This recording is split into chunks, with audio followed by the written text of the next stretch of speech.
Tyler Tanner probably still crying. Tyler Tanner. Are we talking about the Long Island kids? Because the Long Island kids have successfully infiltrated the show and made my life living hell. Made me nervous to do this show today. Literally, I was like thinking about it last night, what to do about the Long Island kids. That's so unfortunate. I have 14-year-olds running amok inside of my head. Oh, boy. Oh, boy.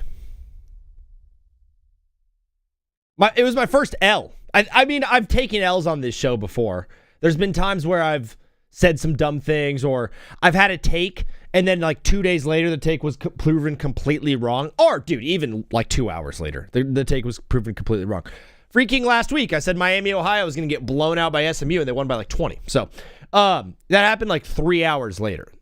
Yeah, I've taken some big L's on this show. It's happened, but none bigger than getting attacked by a group of 20 14-year-olds from the Long Island area. I can picture them all now. They are pale. They are white. I don't even know if they know what black people look like or smell like. They think Atlanta is like the scariest place in the universe. They'd rather go to Beirut than they would Atlanta. They're the whitest kids in the world that don't know anything about life. So they don't have any, how can I put this? They go to a private Catholic school in Long Island, so most of them, I don't know all of them, but majority of them are absolutely loaded to the gills. They're the kids on the e-bikes running around on the street with the long flowy hair and the lettuce heads, obsessed with Brecky Hill, and they are obsessed with probably vaping and playing soccer, and then probably like watching cam girls and donating dad's money to OF girls. They are bad guys, but they are also 14. And when I was 14, I was awesome. But not everybody I knew was. There's a lot of people that don't grow up until they're, 20. Dude, I know people who are my age, who are late 20s, early 30s-ish, that haven't grown up yet. And I know guys who are like 13 or 14 that are completely grown and mature. Bro, Sacco wouldn't be in my league if he wasn't a cool-ass dude. And I'm sorry for saying ass. If he wasn't a cool dude. If he was cool, But I've been getting attacked, and I was thinking about it because one thing that sucks for me is this show. Basically, my growth strategy through this whole thing, as you guys know, is basically like have a good show, be funny, be silly, talk ball, talk about me, of course, got to talk about Zini, and then it turns into clips that could be funny and get viewed on Instagram and TikTok, mainly Instagram. And then those blow up, hopefully, and then it turns into people coming over and watching the show. That's how we got a guy like Swaggy. A few guys have blown up watching clips. My guy, Cyro, is in here. Let Jose Carlos call. And then my guy, Kyle, is in here as well. Absolutely rocking and rolling in the YouTube chat. And then I have a Tyler and a Ryan and a Skibbity Tax. What happened? Did you guys see my cams go out?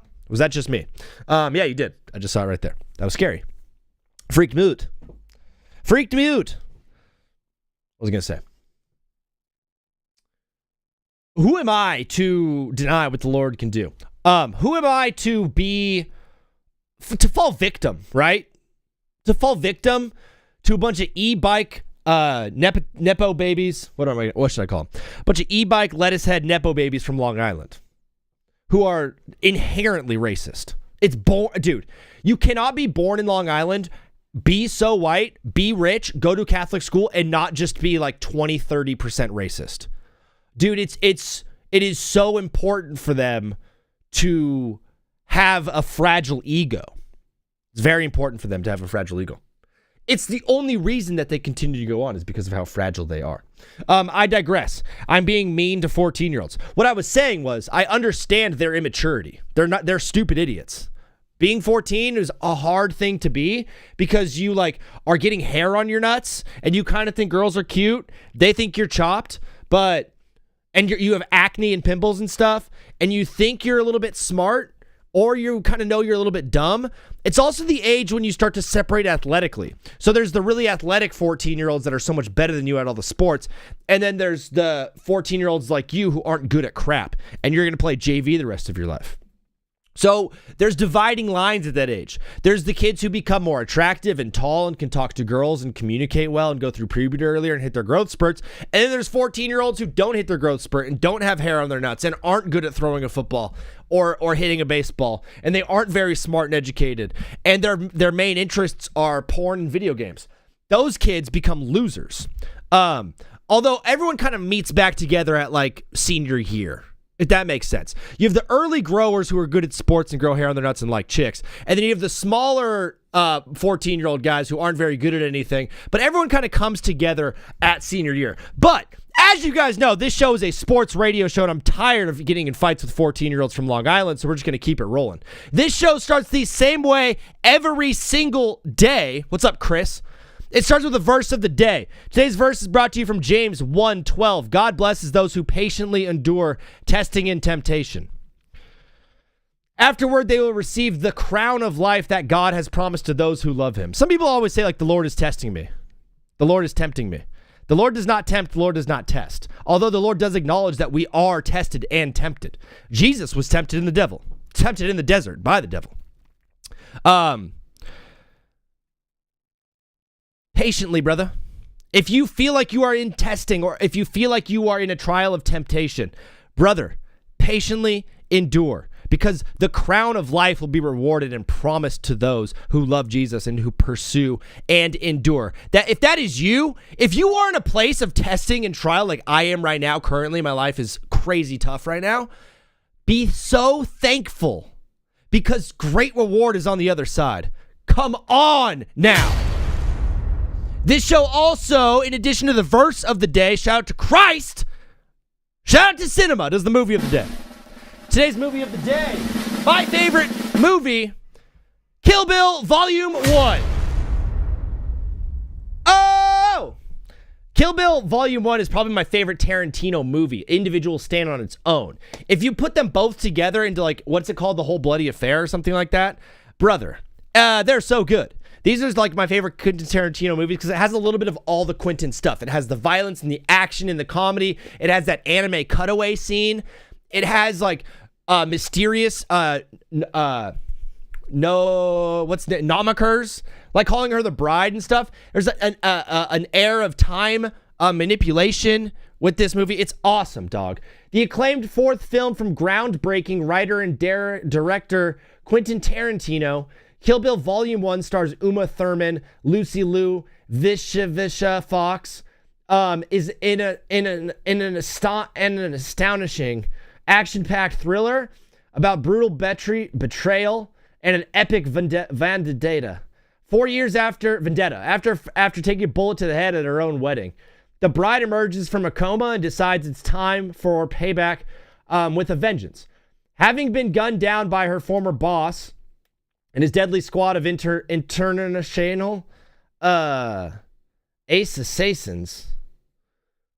international assassins. It's a kill or be killed fight she didn't start but is determined to finish. Loaded with explosive action and outrageous humor. It's a must-see motion picture event that has critics everywhere raving. Kill Bill Volume 1 in its entirety. Shout out to us for watching it. Is Kill Bill the one from Fortnite? Yes, that's how you know her. You know her as the bride from Fortnite. Before we continue further into the show, as I burp into the mic, and I so am sorry about that. I want to deeply apologize. We have to start this show. Well, first of all, there was some news that dropped today in the NFL. I mean, Travis Kelce got a 3-year deal worth $54 million. Travis Kelce, hey brother, should not be getting $54 million to play for 3 more years. This guy was washed last season. Here's what I want to say to Travis Kelce. Yo. My main sports are golf and basketball. Let's go, Cairo. I'm not taking, or if that's Jose, I love you. I'm not taking calls for a little bit. I'm going to lock in. Have you ever seen Wolf of Wall Street? No. Yeah, Wolf of Wall Street. How does that go? It's thunder, I think. I don't know. That movie was so cool when I was like 16 years old, and then I grew up and I was like, this is not very cool. It's incredibly horrible and degrading to women.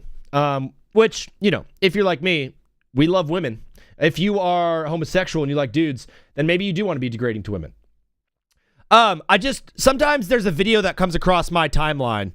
Sometimes there's a video that comes across my timeline that is so groundbreaking that I just need to lead the show with it. And so, guys, this is going to be the theme of the show, basically, for the entire day. Ryan, Wolf Wall Street is great. Oh! Wolf Wall Street is great, but it's long as hell. Yeah, it is a long one. It also gets quite boring in the middle of it. But Scorsese is a master of pace. As you might know from the film, Scorsese's latest film. The one with Leonardo DiCaprio and Robert De Niro.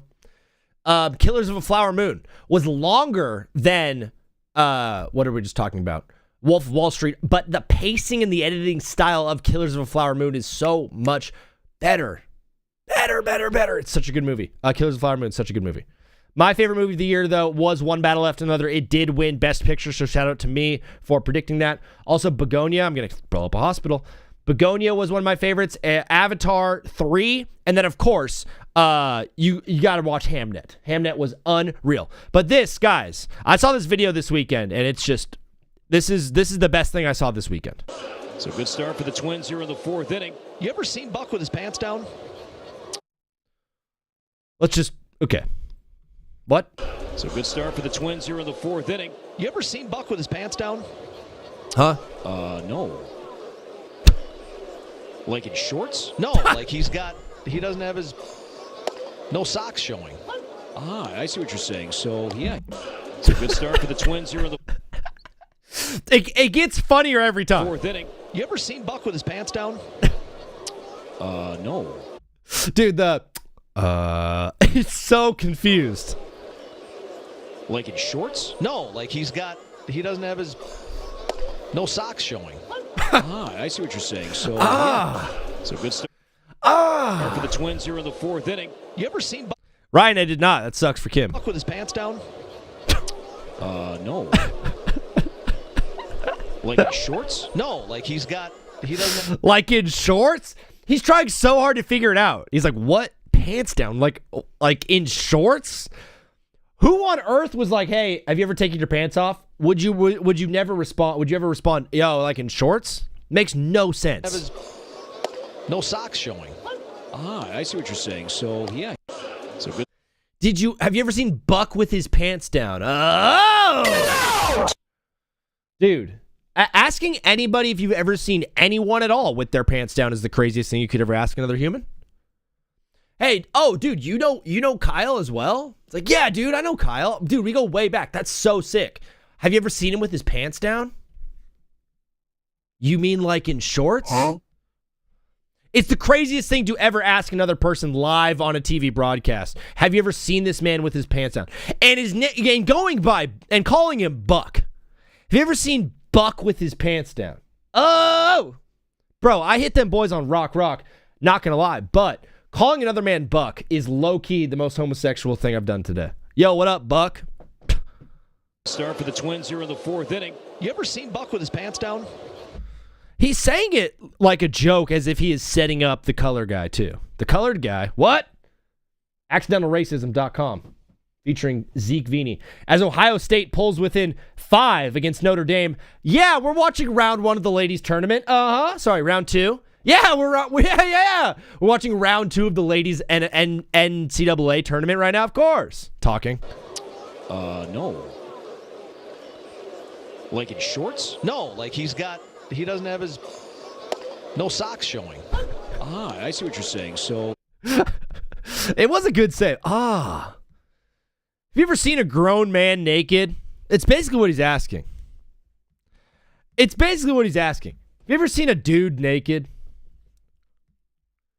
Have you ever seen Buck with his pants down? I saw that and I went like this. Buh. I went, what? Huh? I want to just share that with you guys before we get really started with today's festivities. Ultimately, dude, today is about March freaking madness, as we have now entered what is my favorite part of the entire tournament, the Sweet 16 and the Elite 8. The first and second round are awesome just because of the pure volume of basketball that's on your screen, because there's so much ball on your screen at all times. And it's high-stakes ball. It's win-or-go-home ball. It is unbelievable. But ultimately, because of the matchups, we don't often get the best games. The only way that rounds 1 and 2 are fantastic is if we get crazy upsets. And to be completely fair with you guys, we have not really gotten crazy matchups. I'm not one to complain much about the product on the court. I'm not someone who's going to sit here and be like, I hate the product. I hate the way they play basketball. Like all the old heads that hate the NBA because they don't play like they used to play. Shut up. You're such a boomer. Dude, there is wizardry going on every single night on the court in the association. These boomers, their eyesight's just too horrible to even see it. They don't play defense anymore. You can't stop what some of these dudes are doing. Watch Luka go off for 45 points and just tell me how you're going to stop that. Watch Jokic have 30, 15, and 14 and just tell me what your game plan is to stop that. Dude, guys like Colin Knippel are putting up 42 points in an NBA game. Bro, you should see some of the wizardry that's happening on the court, but you can't because, one, you actually don't know ball and you don't know what's happening on the court. All you know is what a pick and roll is and a moving screen, and you're like this, hey! You're like throwing a charge every once in a while and think you know ball because of it. Just watch the offensive gameplay that happens on the court. It is mind-boggling. We're at the height right now of offense in the National Basketball Association. We had this a couple years ago in football. We had this a couple of years ago in football. When we were thinking like, oh, dude, offenses can't be stopped. Remember when Tyreek Hill and Pat Mahomes played on the same team together? Whoa. Remember when the Dolphins put up 70 on the Broncos? I'll never let the Broncos forget that. But over the past couple of years, we've seen the evolution of running two high safeties to like neutralize and slow down offenses. And ultimately, this year's Super Bowl was two teams that got there because of their defense. I know one of them had elite offenses. The other was the Patriots. But both teams got there because of their defense. We saw an offensive revolution in our lifetimes in football. Now we're slightly regressing back towards a more defensive style of play, which I love personally. But in basketball, dude, the offense is mind-blowing. I saw a stat the other day. The 2017 Warriors, the 2015 Warriors, what team was like, or is the 2016 Warriors, I guess, that was the team that won the 71 games or whatever it was. 73 games. That team played at a pace of play per 100 possession that this year would be a bottom 5 pace of play. I'm just going to say that one more time. So that Warriors team in 2016 or whatever, that revolutionized offense, they were the number 1 team in pace of play that year. That Warriors team would rank bottom 5 in pace this season. The game has changed completely. Yeah, Kozlaw. Brady being a system quarterback didn't age well. And for the flag football GOAT, still my dad. Yeah, he's still my dad. Tom Brady owns me. That was another thing that happened this weekend was the flag football. I'm going to get to that in a second, but my main takeaway is the most boomer thing I've ever said in a while. Can someone please tell me what was going on this weekend with flag football? I am lost beyond words as to what happened this weekend with flag football. Because I was locked in on ball. I thought everyone was going to be locked in on ball. And then my entire timeline is Tom Brady throwing touchdowns to Jay Jettas in the back of the end zone. And Logan Paul getting juked out by speed. What kind of alternate timeline am I living in right now? I'm not one to complain about the product on the court. I find sports to be insanely entertaining no matter the outcome.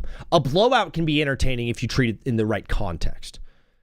The shape of the game, the pageantry of it, the athleticism displayed on the court, the competition. I just love sports. I love sports of any kind. I love tennis. I love golf. Equally as much as I love football, and I love baseball, I love basketball, I love hockey, I love the Olympics, I love the World Cup. I love WWE sometimes just for the pure athleticism of it all and the fact that it is still, although it is scripted, it is competition.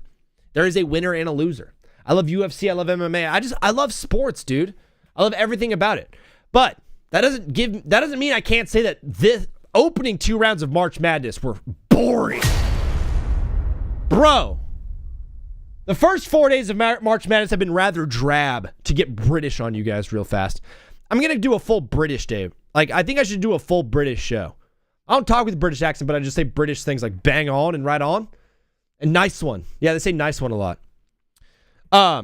Speed was step for step with an NFL wide receiver. He absolutely was. Team USA won because they were shifty rather than old, calculated NFL players. Speed is not an athlete. He's a streamer. Kozlaw, I don't know, bruh. Dude, I do not know Kozlaw. Speed is quite the athletic talent out there on the court. On the field. I called it a court. I'm an idiot. I'm a loser. The B team, Team American Olympic team still beat up on the NFL. It's because the rules are different and they just had a rule advantage. The ball is also smaller. And you could see their like jukes and stuff. Like the NFL guys were juking as if they were wearing shoulder pads. They weren't juking as if they were wearing flags. Ultimately, though, I think if we're going to talk about flag football, and we could just talk about March Madness as we keep on going,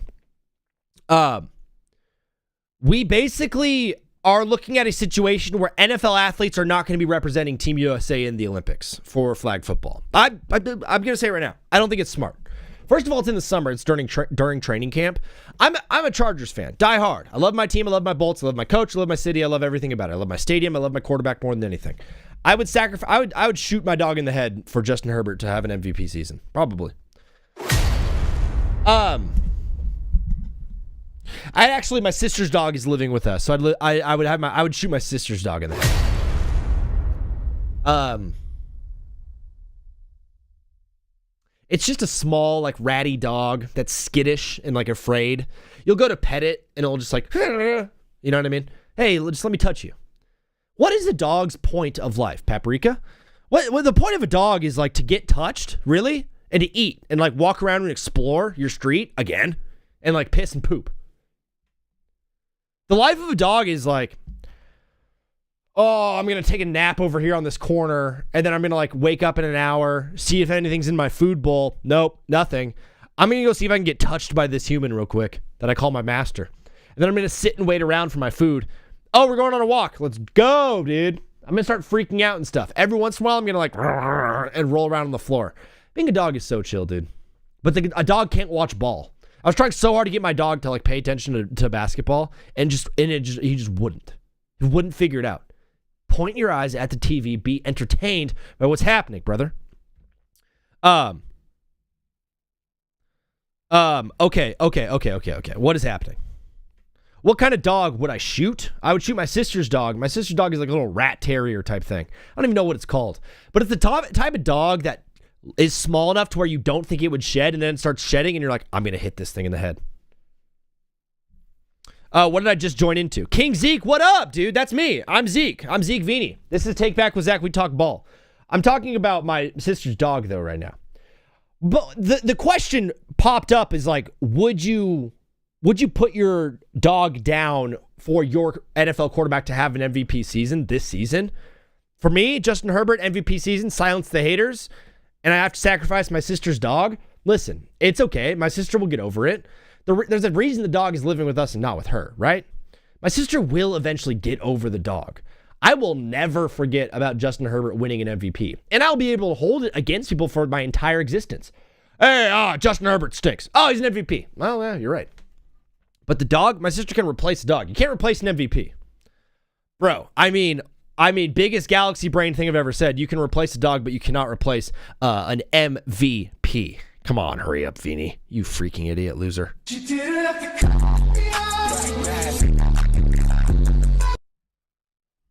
King Zeke, even if I killed my dog, the Browns would still lose. Already almost did Drake May the MVP's popularity award, yeah. Genuinely about to make me mad. Who? Oh, Oreo's just fighting the Long Island kids. Good luck, Oreo. Ultimately, though, the first 4 days of March were rather boring. I'm not saying I need all of the 1 and 2 seeds to get eliminated to have fun, but in the round of 32, 10 of the 16 games were blowouts. It wasn't like I was sitting there, I need 1 and 2 seeds to lose. I need upsets so bad. I need to see a 16 over a 1. I just wanted to see some good basketball. On the first 2 days of March, The first two games, we had Ohio State and TCU, and then that Santa Clara and Kentucky game. Bangers. And I was sitting here like, this is going to be the best day in sports of all time. And after that, it was like rather drab. Round of 32, I was like ready for some action. And the games were okay. Like, first round had high point. We had a classic between Santa Clara and Kentucky. A little scare for Duke, but that was pretty much it. The second round, outside of the Iowa and Texas upsets, it was pretty much of the same. It all shook out to be a pretty tame first two rounds of the tournament, in my opinion. Sorry. The Iowa, over Florida is awesome.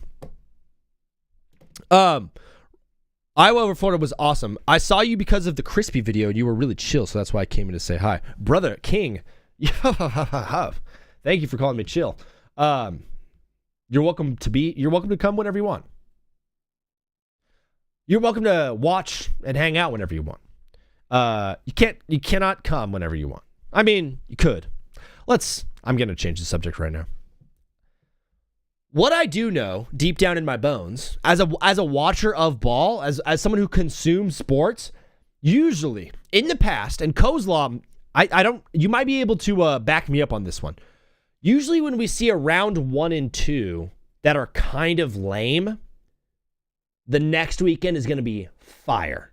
And vice versa. If the first two rounds are insane, the second rounds, Elite 8 and Sweet 16 are a little bit tame. Brother, we had a very, very, very tame first 4 days of March Madness. Thursday through Sunday of this week, the Elite 8 and the Sweet 16 are going to be bonkers. Bonkers.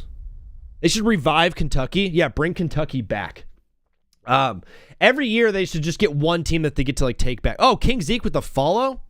Did that just happen? Let's go, dude. Absolutely. Abso-freaking-lutely.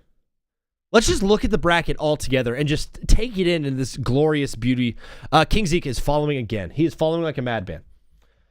In this east side of the bracket, we had obviously St. John's won. This was the Ohio State TCU game. That was a banger. Duke had a little bit of a scare with Siena, but ultimately they destroyed TCU to advance to the Sweet 16. Kansas, close game against Cal Baptist, loss on the buzzer beater to St. John's. And this game, brother, this Kansas and St. John's game was one of the games of the day. The dude's name was Dylan Darling, and he became the darling of the dance. Oh my gosh. Wait. That's the one I like. Dylan Darling became the darling of the dance. Oh, it took me 4 hours to write that. I do 4 hours of prep today. It was like when I was SpongeBob this morning when he was writing that essay, and it was just a beautiful T. That was me. All I had was Dylan Darling was the darling of the dance. He sent St. John's to the Sweet 16. I almost called them the Sweet Johns on a buzzer beater layup.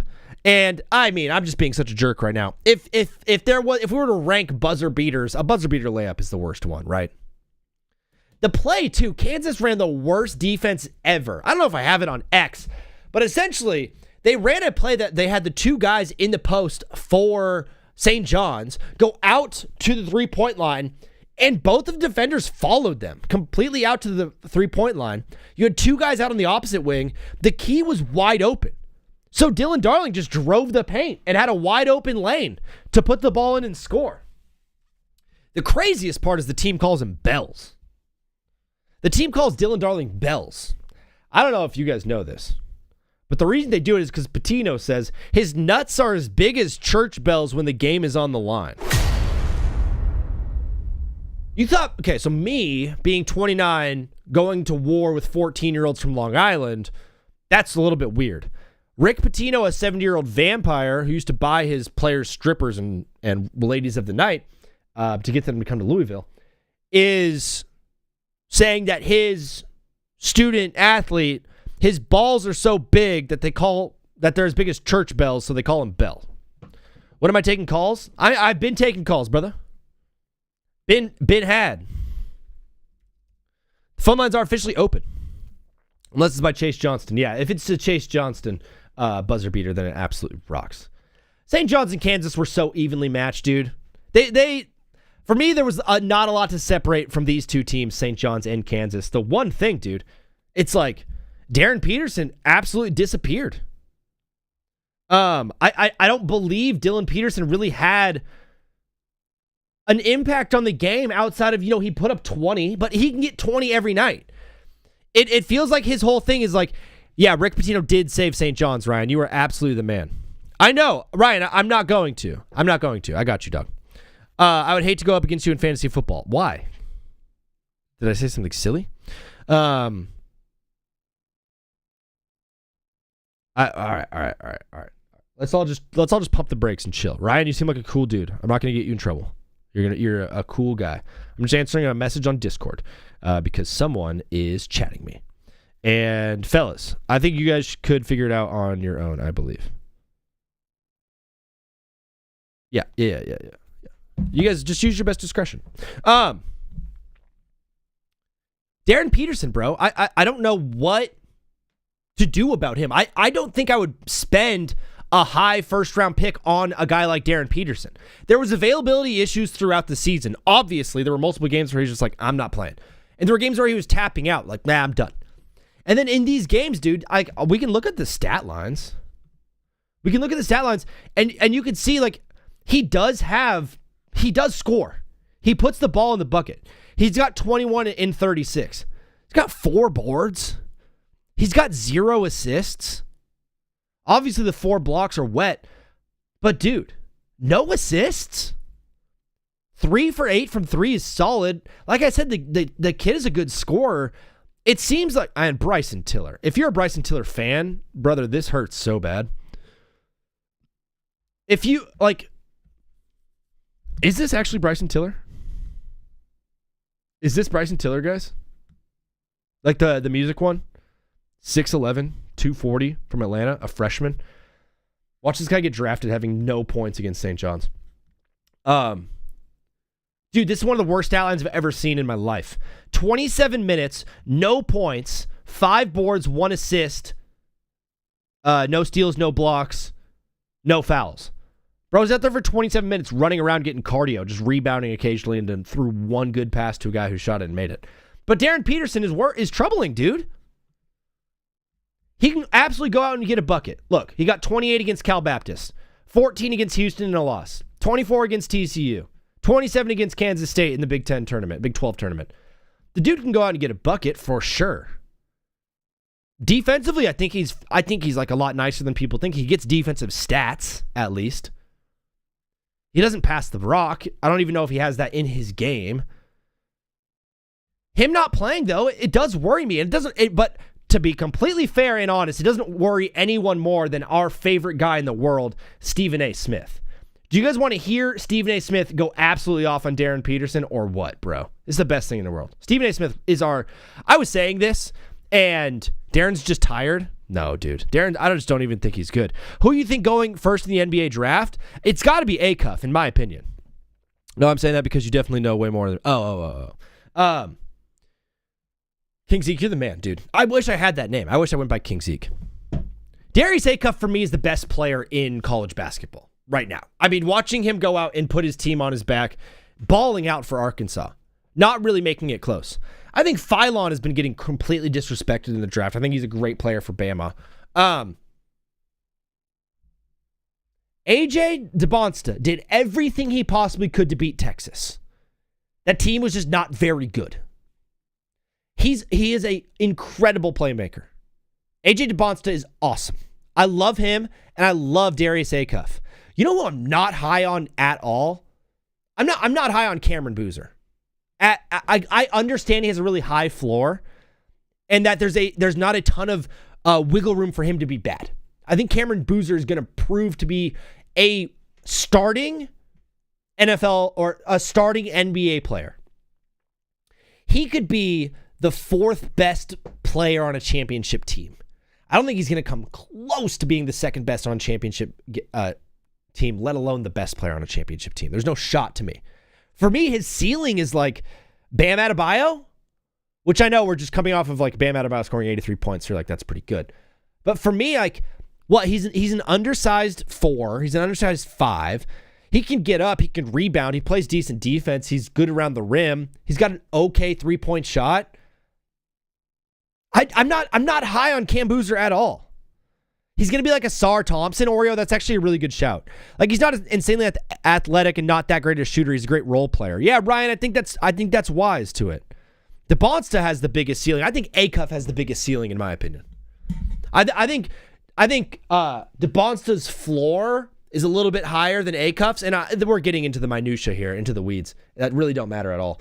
But I think Acuff has the potential to be like one of the best scorers in the league.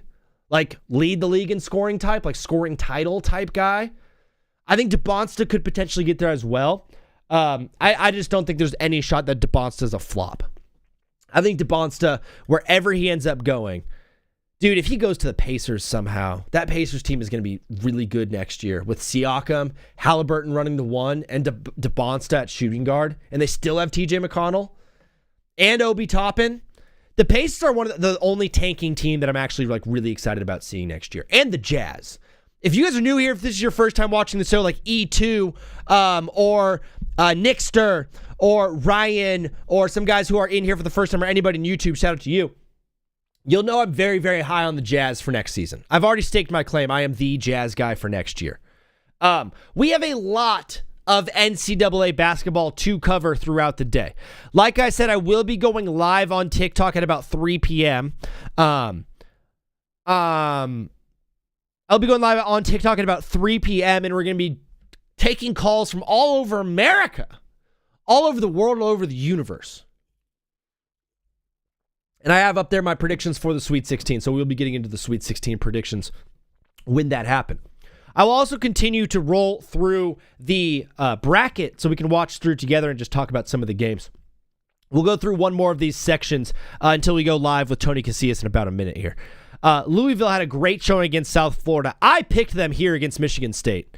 Actually, to be completely honest, you guys can't even see what I'm talking about. I picked them against North Dakota State.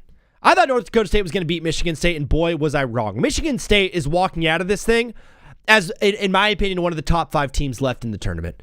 The physicality that they bring to the floor on both sides of the ball, the scoring. Jeremy Fears might be the best player left in the tournament. He's been unbelievable so far. Michigan State is on a roll. They get through these first 2 rounds relatively easily. A big win against North Dakota State, and then a huge win against Louisville that Louisville just didn't show up for. Kind of disappointing from them.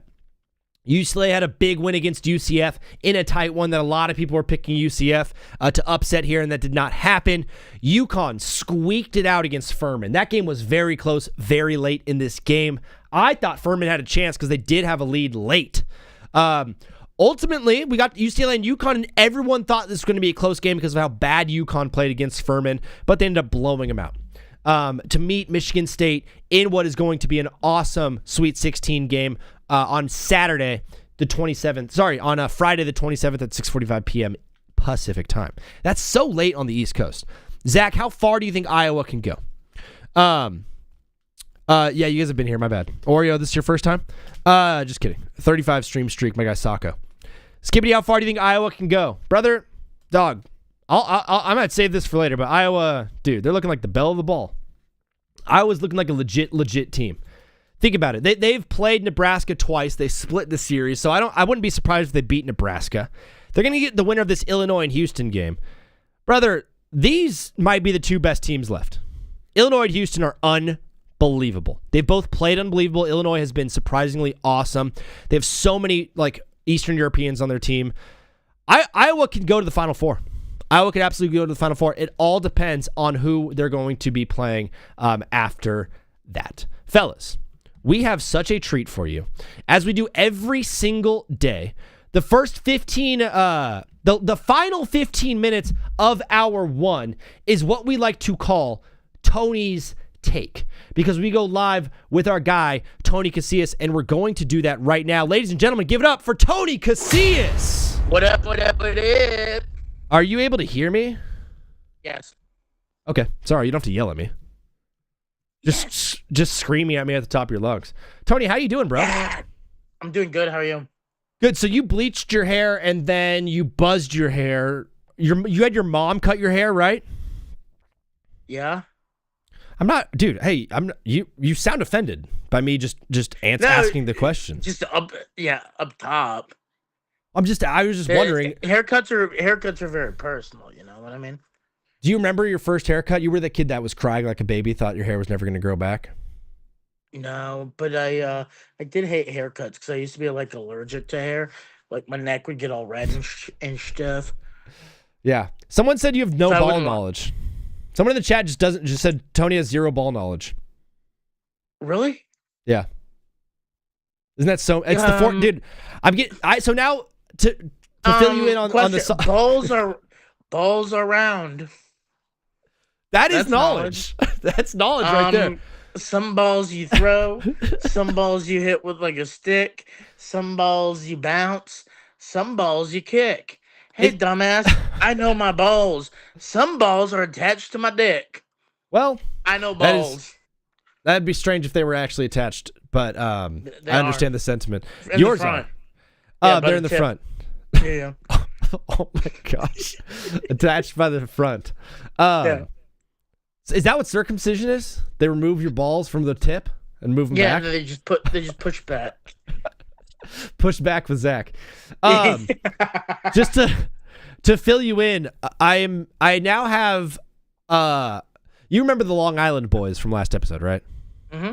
Yeah, so the Long Island boys are back, but there's now a new group of Long Island boys in the chat that's anti-Long Island boys. Okay. So there's a new sect of Long Island boys that are telling me, hey, the kids that are trolling your show are mean and bad kids, don't answer their phone calls. They're trying to protect me. So I have a group of Long Island boys that are protecting me from the nasty Long Island boys. That might be the saddest sentence I've ever heard. I have a group of children trying to protect me from another group of children. Zach, you're a man. And then I know. Zach, you're a grown man. I got kids telling me that the other kids are mean and I shouldn't trust them and I don't know what to do. Dude, I had someone at church, they came up to me and like, hey, I don't know why the Lord's just like telling me or asking me to come up to you. It's like, is there anything in specifically like that you need prayer for? I was like, oh my gosh, yes, I do. I have this group of 14-year-olds from Long Island that are, and I was just like, actually, no, I'm good. Did you really say that? Actually, no. Sure. Yeah. Actually, no, I'm good. That's so funny. That's so funny if like God was about to like cure like some disease. And he's like, oh man. Yeah. I guess I gotta figure out this Long Island boy situation. Yeah, God's like, and I'm wait, what? Yeah, cancer was right on the docket, like on the top of the docket, and then that came in, and he goes, "Well, cancer's getting pushed back down," and they just like moved it back, all the way down. Yeah, cancer was like where your balls are supposed to be at the front, and then he just pushed it right back. Call back. The best part of this whole thing is my mods are the best people in the world, but they're also very, very, very nice, and they don't want to ban anybody. So they're having a full blown conversation with each other on my Discord.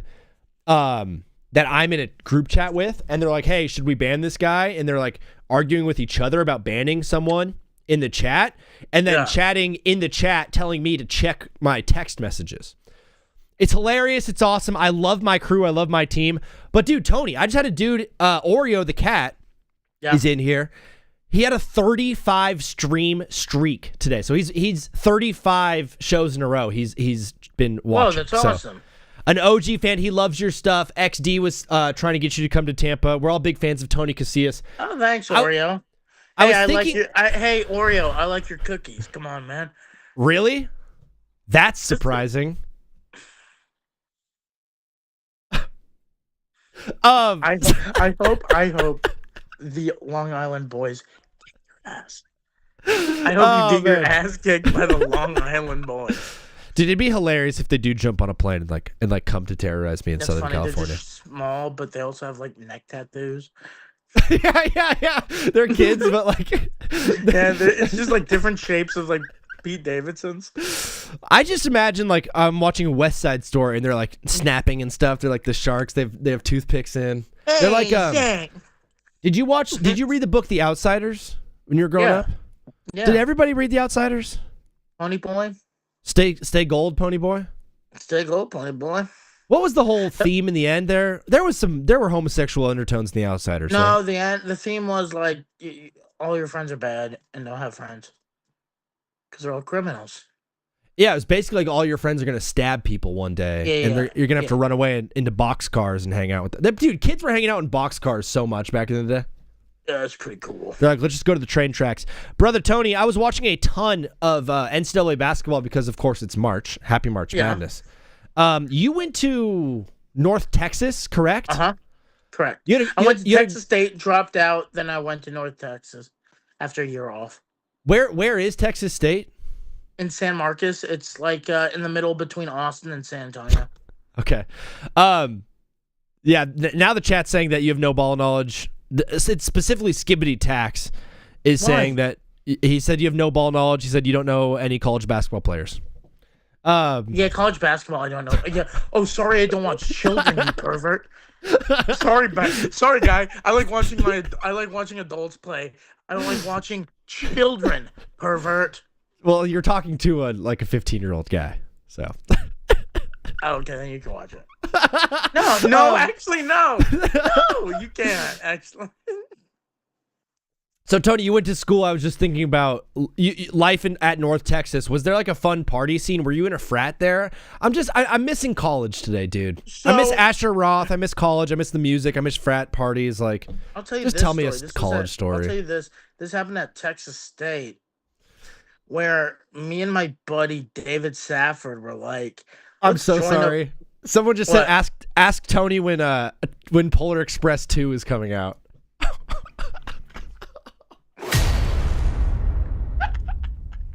I would be honored to be a part of that magical franchise. What is it's my favorite it's my favorite Spielberg film. Is it?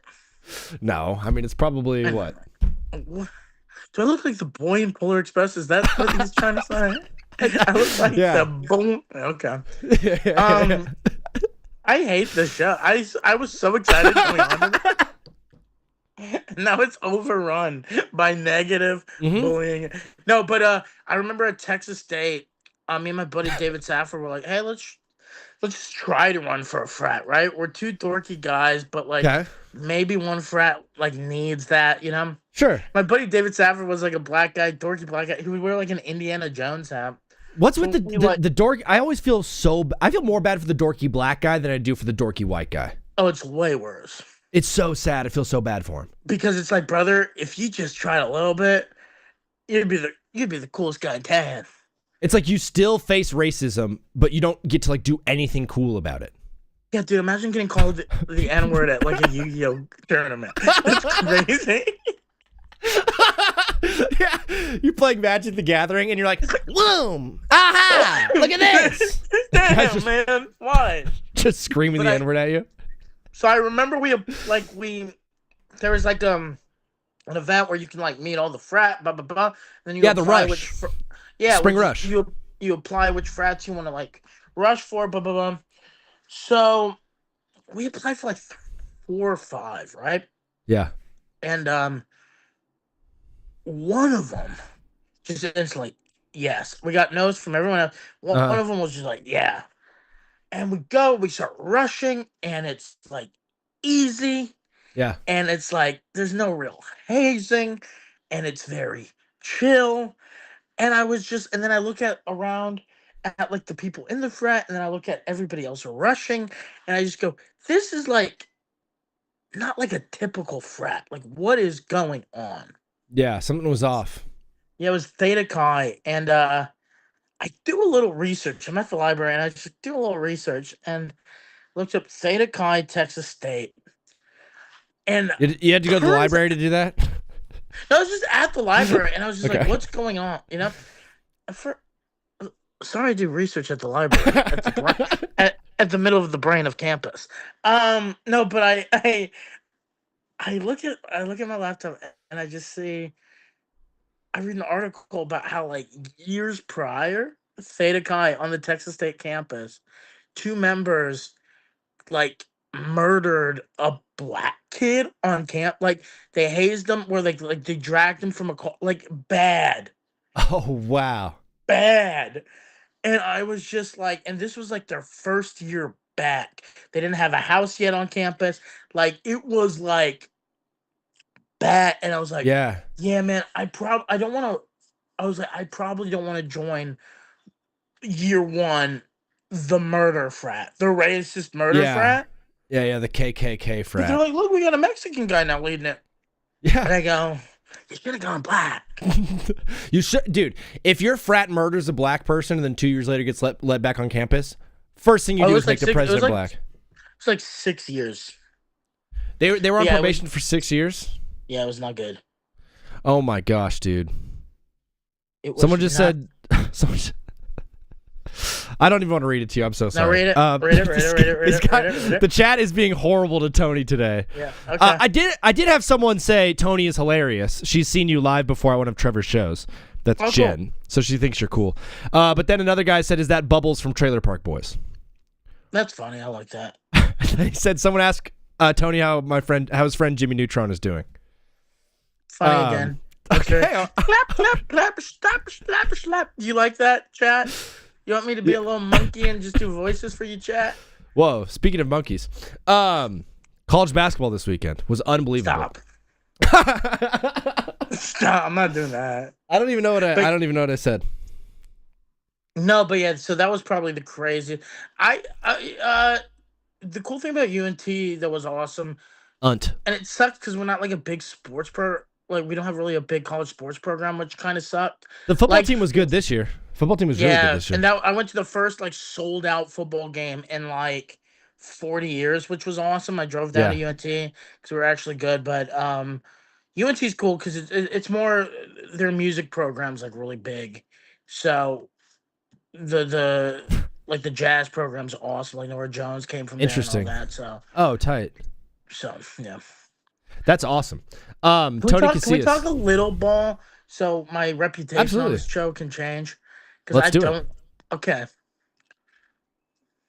You want me to talk ball?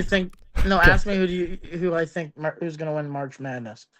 Well, dude, I've been trying to talk about March Madness with the chat, but the entire time all they want to know is all they want to talk about is that flag football game between Speed and Logan Paul and Luke Kuechly and Tom Brady was out there. Did you see Logan Paul saying that he basically said 2 weeks ago that he could win in a fight against any NFL player? Did you see any of this that happened? No. And then they played flag football yesterday, and Logan Paul was getting juked out by Saquon Barkley, and everyone's laughing at Logan Paul. What world are we in? JSN was winning, or JSN was Speed was locking down Devonta Smith, Super Bowl winning wide receiver, and Speed was locking him down. It was so weird. I had no idea what was going on the entire weekend. Were you in on the flag? No, not really. I'm not really in on the flag. I'm kind of watching. Right now, I'm just watching NBA basketball. I'm rooting for my Spurs. Your Spurs look very, very good. Yeah, I think I saw your video about how you think they have a good chance in the playoffs, and anybody that says they're not going to do good in the playoffs is crazy, and I totally agree. Yeah, I think I think if it was any other organization, I think maybe them being young, but I think it being the Spurs and they have, because just the team wise, they have DeAndre Fox who's older, they have a couple of older guys, but now you have Manu Ginobili, you have Tim Duncan, you have all these players that did win NBA championships and that were a part of that dynasty. I think you do have the maturity of a playoff basketball team, just not on the court. Yeah, but I think they're teaching them the mental game of playoff basketball.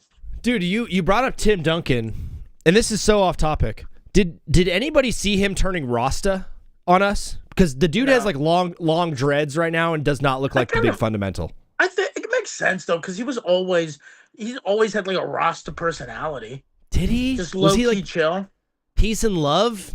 I don't know why I just was not expecting that from the big fundamental himself. You want to hear a funny Tim Duncan story?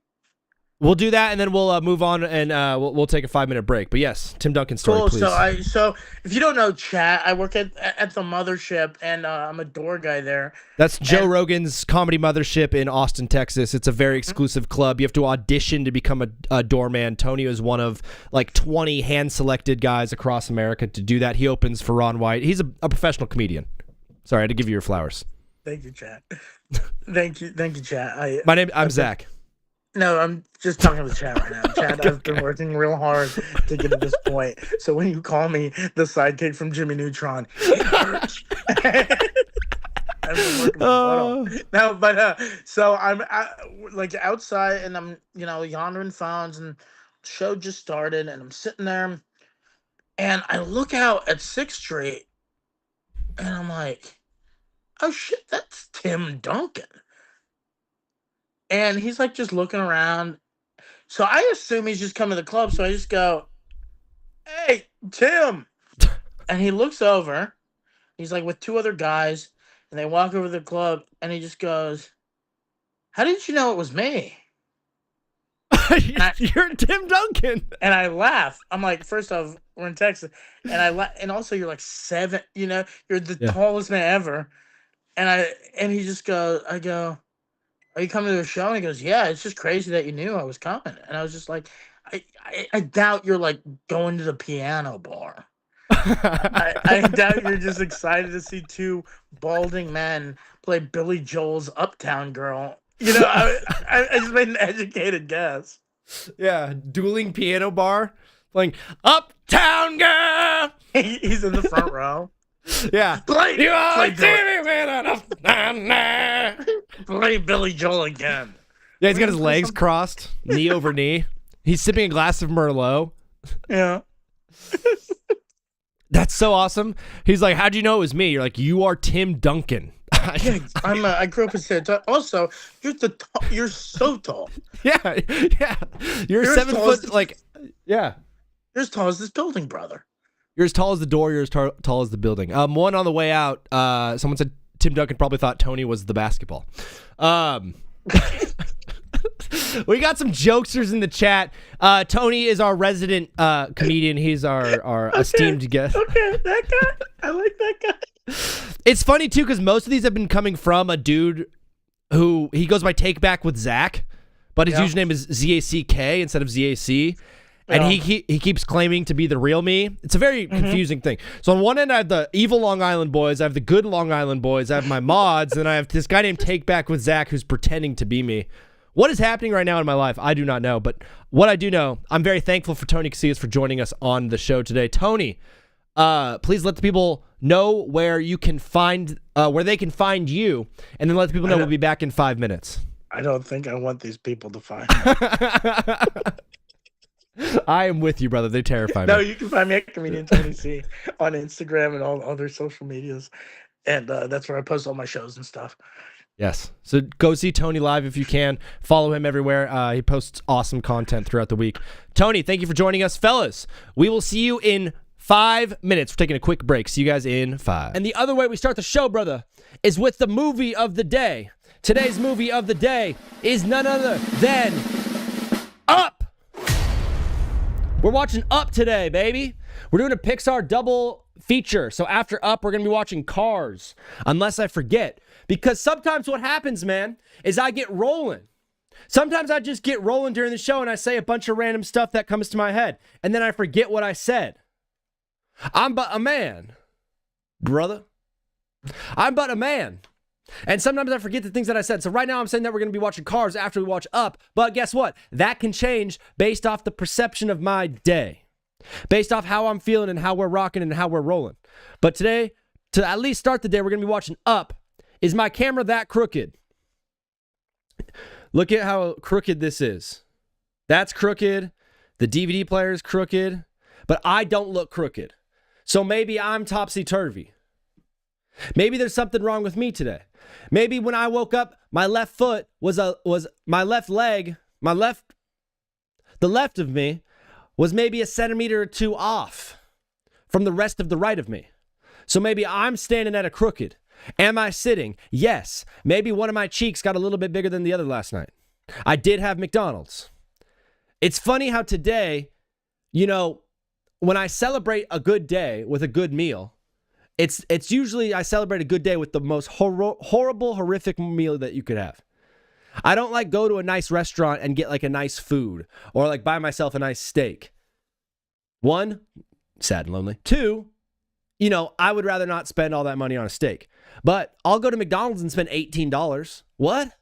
That's ridiculous. $18 at McDonald's?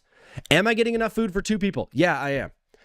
Am I not eating the entire day just to make room for that Mickey D's to hit my belly at the end of the day? Yeah, I am. So what I do this thing where I say, you know what, I'm going to eat bad tonight. I decide that at like 11 in the morning. At like 11 a.m., I'm like, I'm going to eat horrible tonight. Sometimes I preemptively make bad decisions.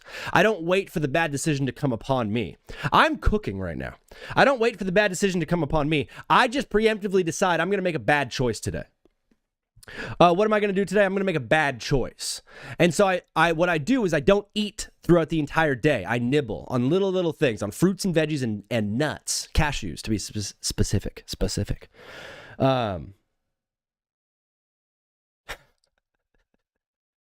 am I talking about? This is so ridiculous. This is so ridiculous. It's not just a sports show. It's a show about life. It's a show about the pursuit of happiness, which I'm doing. I'm pursuing happiness day in and day out. Brick Jock in the chat.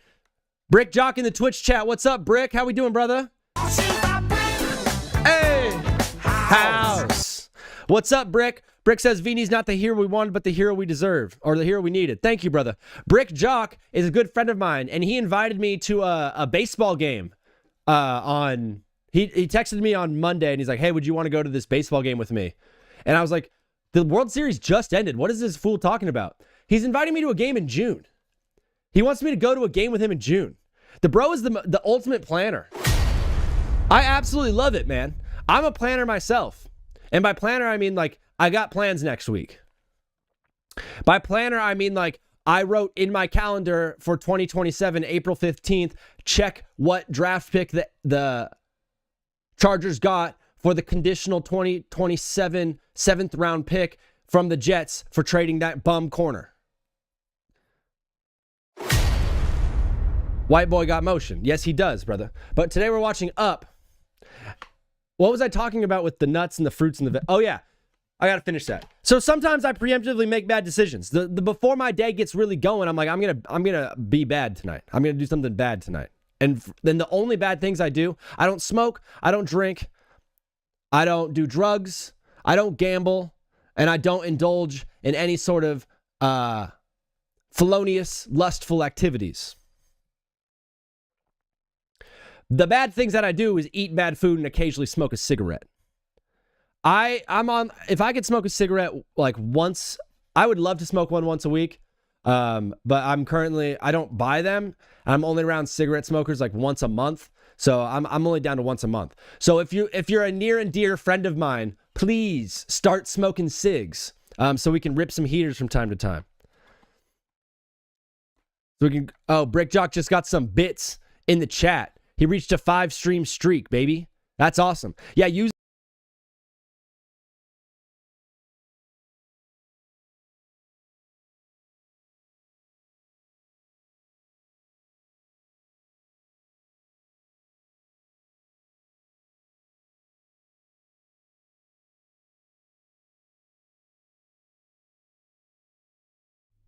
boom. Yes, sir. Oh. Is LA a bunch of smokers? I don't know what you're talking about, brother. But I do know that the Power Hour has been posted live on YouTube. Shout out to everybody on the YouTube channel. Shout out to everybody on the Twitch channel. Shout out to everybody in betweeny.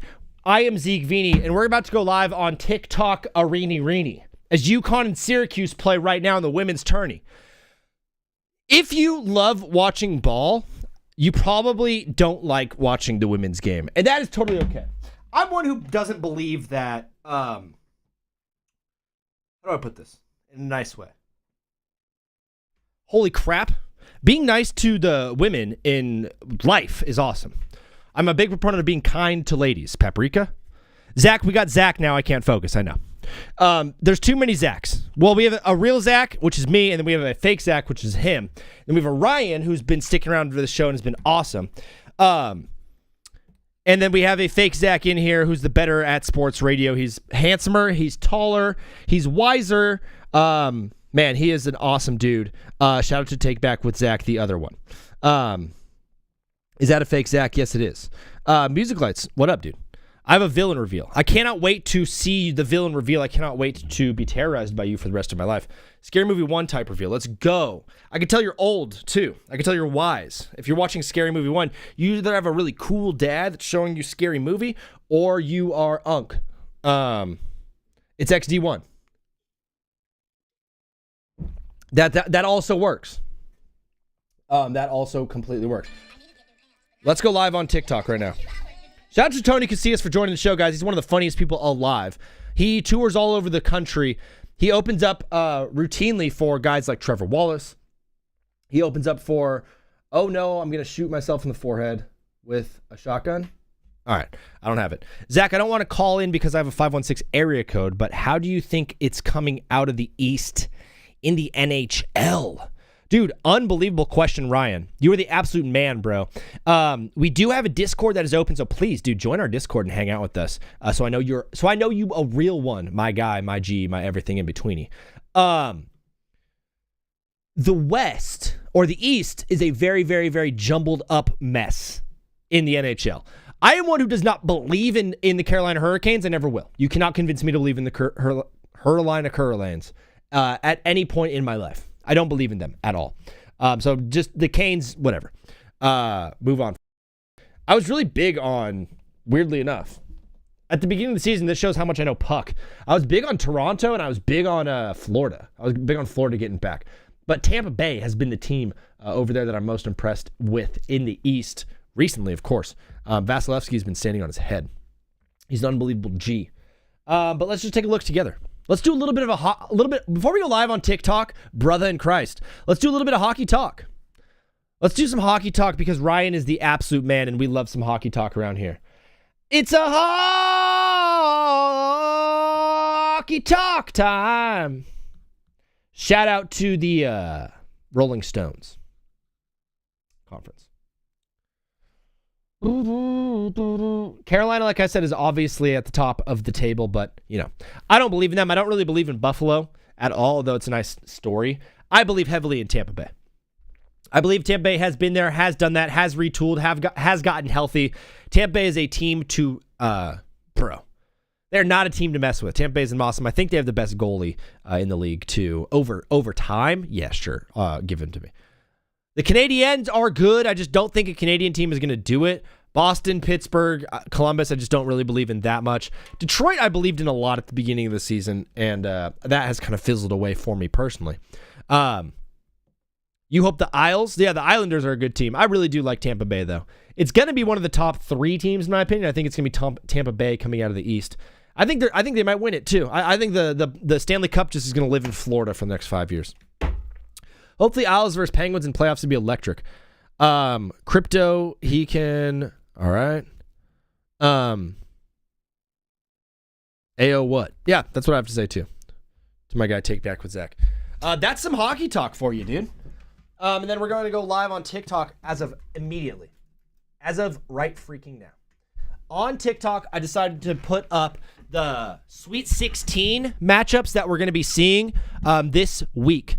Let's continue to go through the bracket, and then I'm going to be going over what I am calling the unbeatable Sweet 16 from TBWZ. So we did this East region, how we got to these 4 teams left out of the East, and then we're going to be in the South. I'm going to switch over to TikTok, even though I want to fight with Oreo over NHL.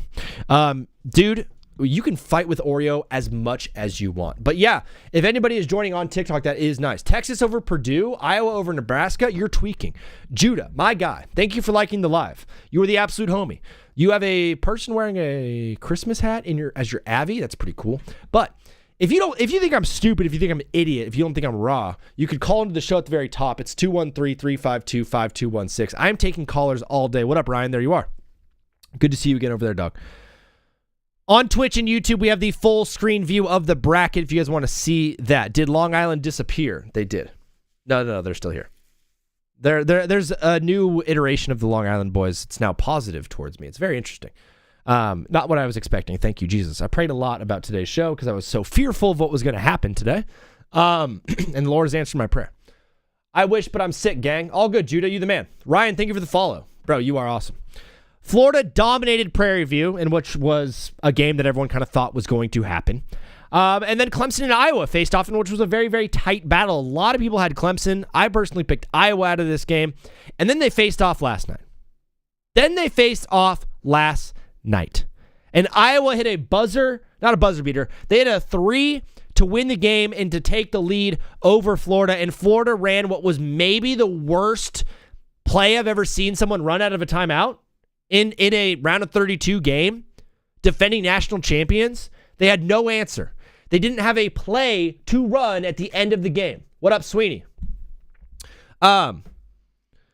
It was such a bad play design. It was a bad call from Lee to pass the ball to Houck in the middle. No one was open. It seemed like they didn't know what they were doing. I'm like, this is the defending national champion. And the play that Iowa ran, the shot that kid hit, what's the freaking kid's name? I have it written down right here.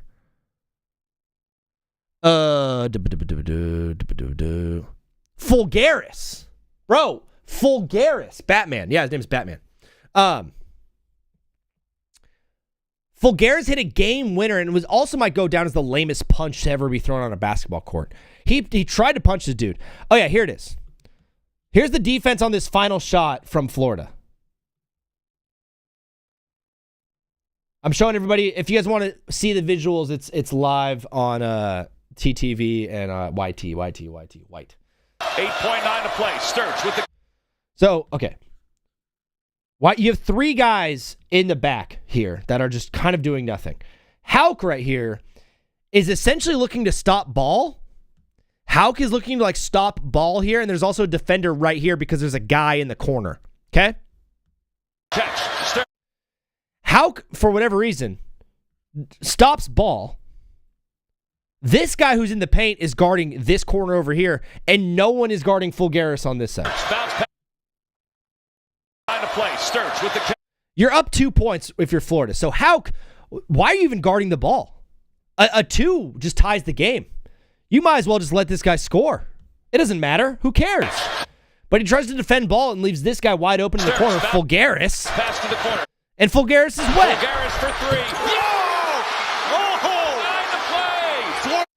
There's no timeouts left, so look at this lame Florida play. What up, one dab? UConn all the way. Yes, sir, bro. Do I have UConn even winning? I don't even know my notes. No, I have Michigan State, bro. Michigan State is a team that I 100% believe in. K-Nax, Willie, what up? Welcome to the show, brother. Is that you? Yeah, first time chatter. K-Nax, Flax, Willie. Heck yeah, dude. Here's the Florida play offensively after going down 1. There's no timeout, so they can't really like come together and call a play. But this is what they essentially do. Texas or Tennessee is winning it all. Robert, interesting. Ryan, thank you for the laughs. Cohen Carr, dunking is better than Prime Braun. Get out of here. He's got no timeouts. Iowa takes the lead by 1. And a time. Iowa calls a timeout. Clears the net. They're not going to show the play.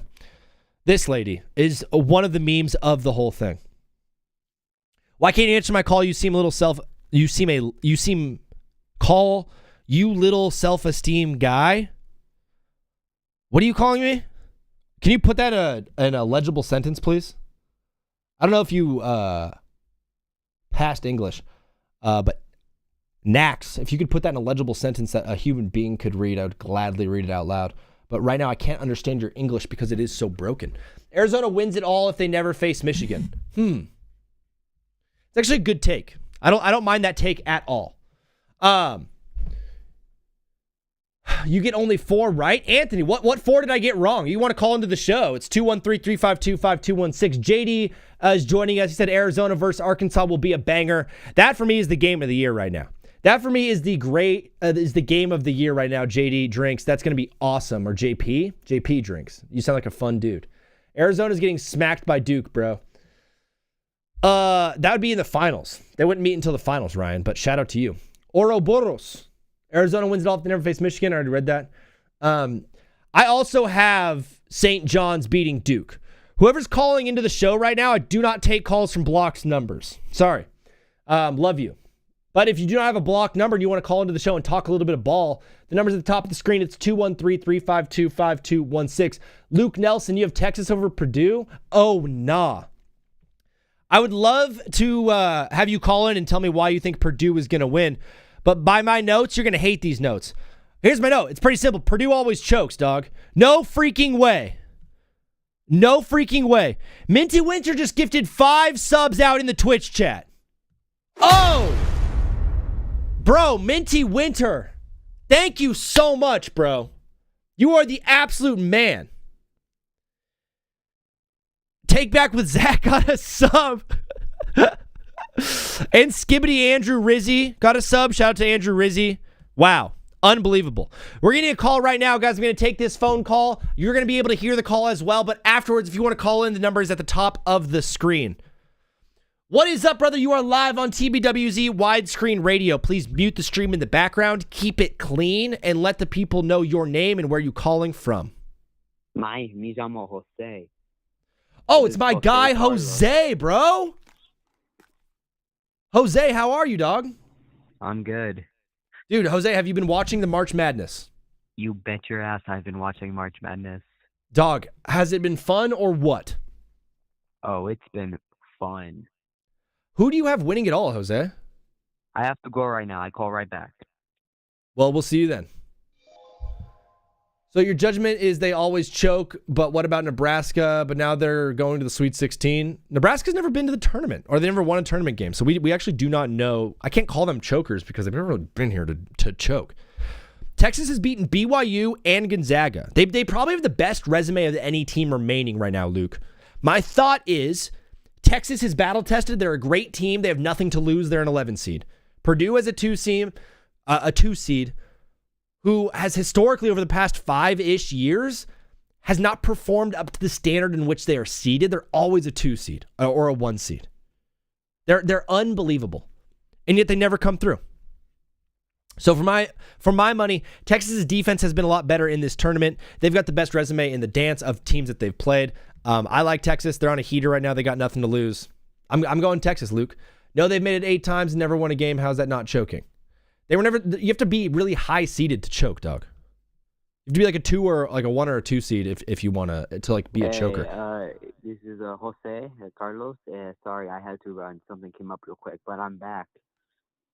What's up, Jose? What came up, dude? Just some family stuff. But how are you doing? Dude, I'm actually balling out right now. I'm just having a good time talking ball with the homies. Talking March Madness. Who do you have winning it all? Houston, University of Houston, the Crimson Cougars, man. Houston looks really, really good. They have a huge game coming up here next week. I believe that's on Thursday against Illinois. Illinois is going to be a tough team to beat, dude. They can do it. They can beat Illinois. I also have Houston winning it all, but I'm very, very nervous about this game. Jose, how's everything going in San Francisco, dude? Everything's going well. Yeah. It's been a bit cooler than SoCal. It has been a bit cooler than SoCal. SoCal's been very, very hot recently. We're hitting a hot front. But, dude, one of the best parts about San Francisco is San Francisco in the summer is awesome because you still get, thank you for the follow, Luke. You still get some like cool breeze in the morning coming off of the bay, but then you also get that warm California sunshine. It's a beautiful place. It absolutely is. And, I had that little trip down to Coronado Island, saw my aunt. She's doing good. Yeah. And did she make you any food? The food was okay. There was some good Mexicano food, and there was some good. I had this really good Brasileria food from Brazil. Oh, wait, what was that? What kind of food? I had food from Brazil. Oh, you had like a churrascaria. No, it was acai. You had an acai bowl. See, it's my first time ever trying it. It was absolutely amazing. You've never had an acai bowl? Growing up, I just never got into it, I always preferred gelato, but I realized acai has a lot of health benefits, and now, the wife, Ingrid's got me on the hippie groovy shit, with like the acai and the fresh pressed juice. Yeah, the wife has got you on that kind of stuff. She's looking out for your health. Have you been to the doctor? Wait, I have a question. When's the last time you went to the doctor, Jose? Last time I went to the doctor, I went to my doctor, Dr. Nicholas, in January because my birthday was in January. Oh, so you are a go to the doctor every year type of guy.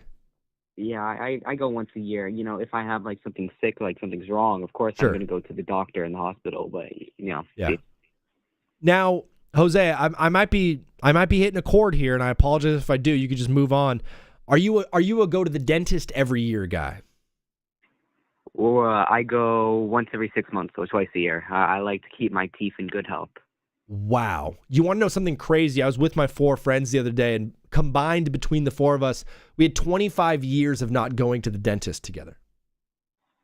I mean, have you ever had a cavity or your teeth brushed, I brush my teeth, I floss my teeth, I keep my teeth nice, but I have not visited the dentist in a while because last time I went to the dentist, they completely ruined one of my molars, and it really pissed me off.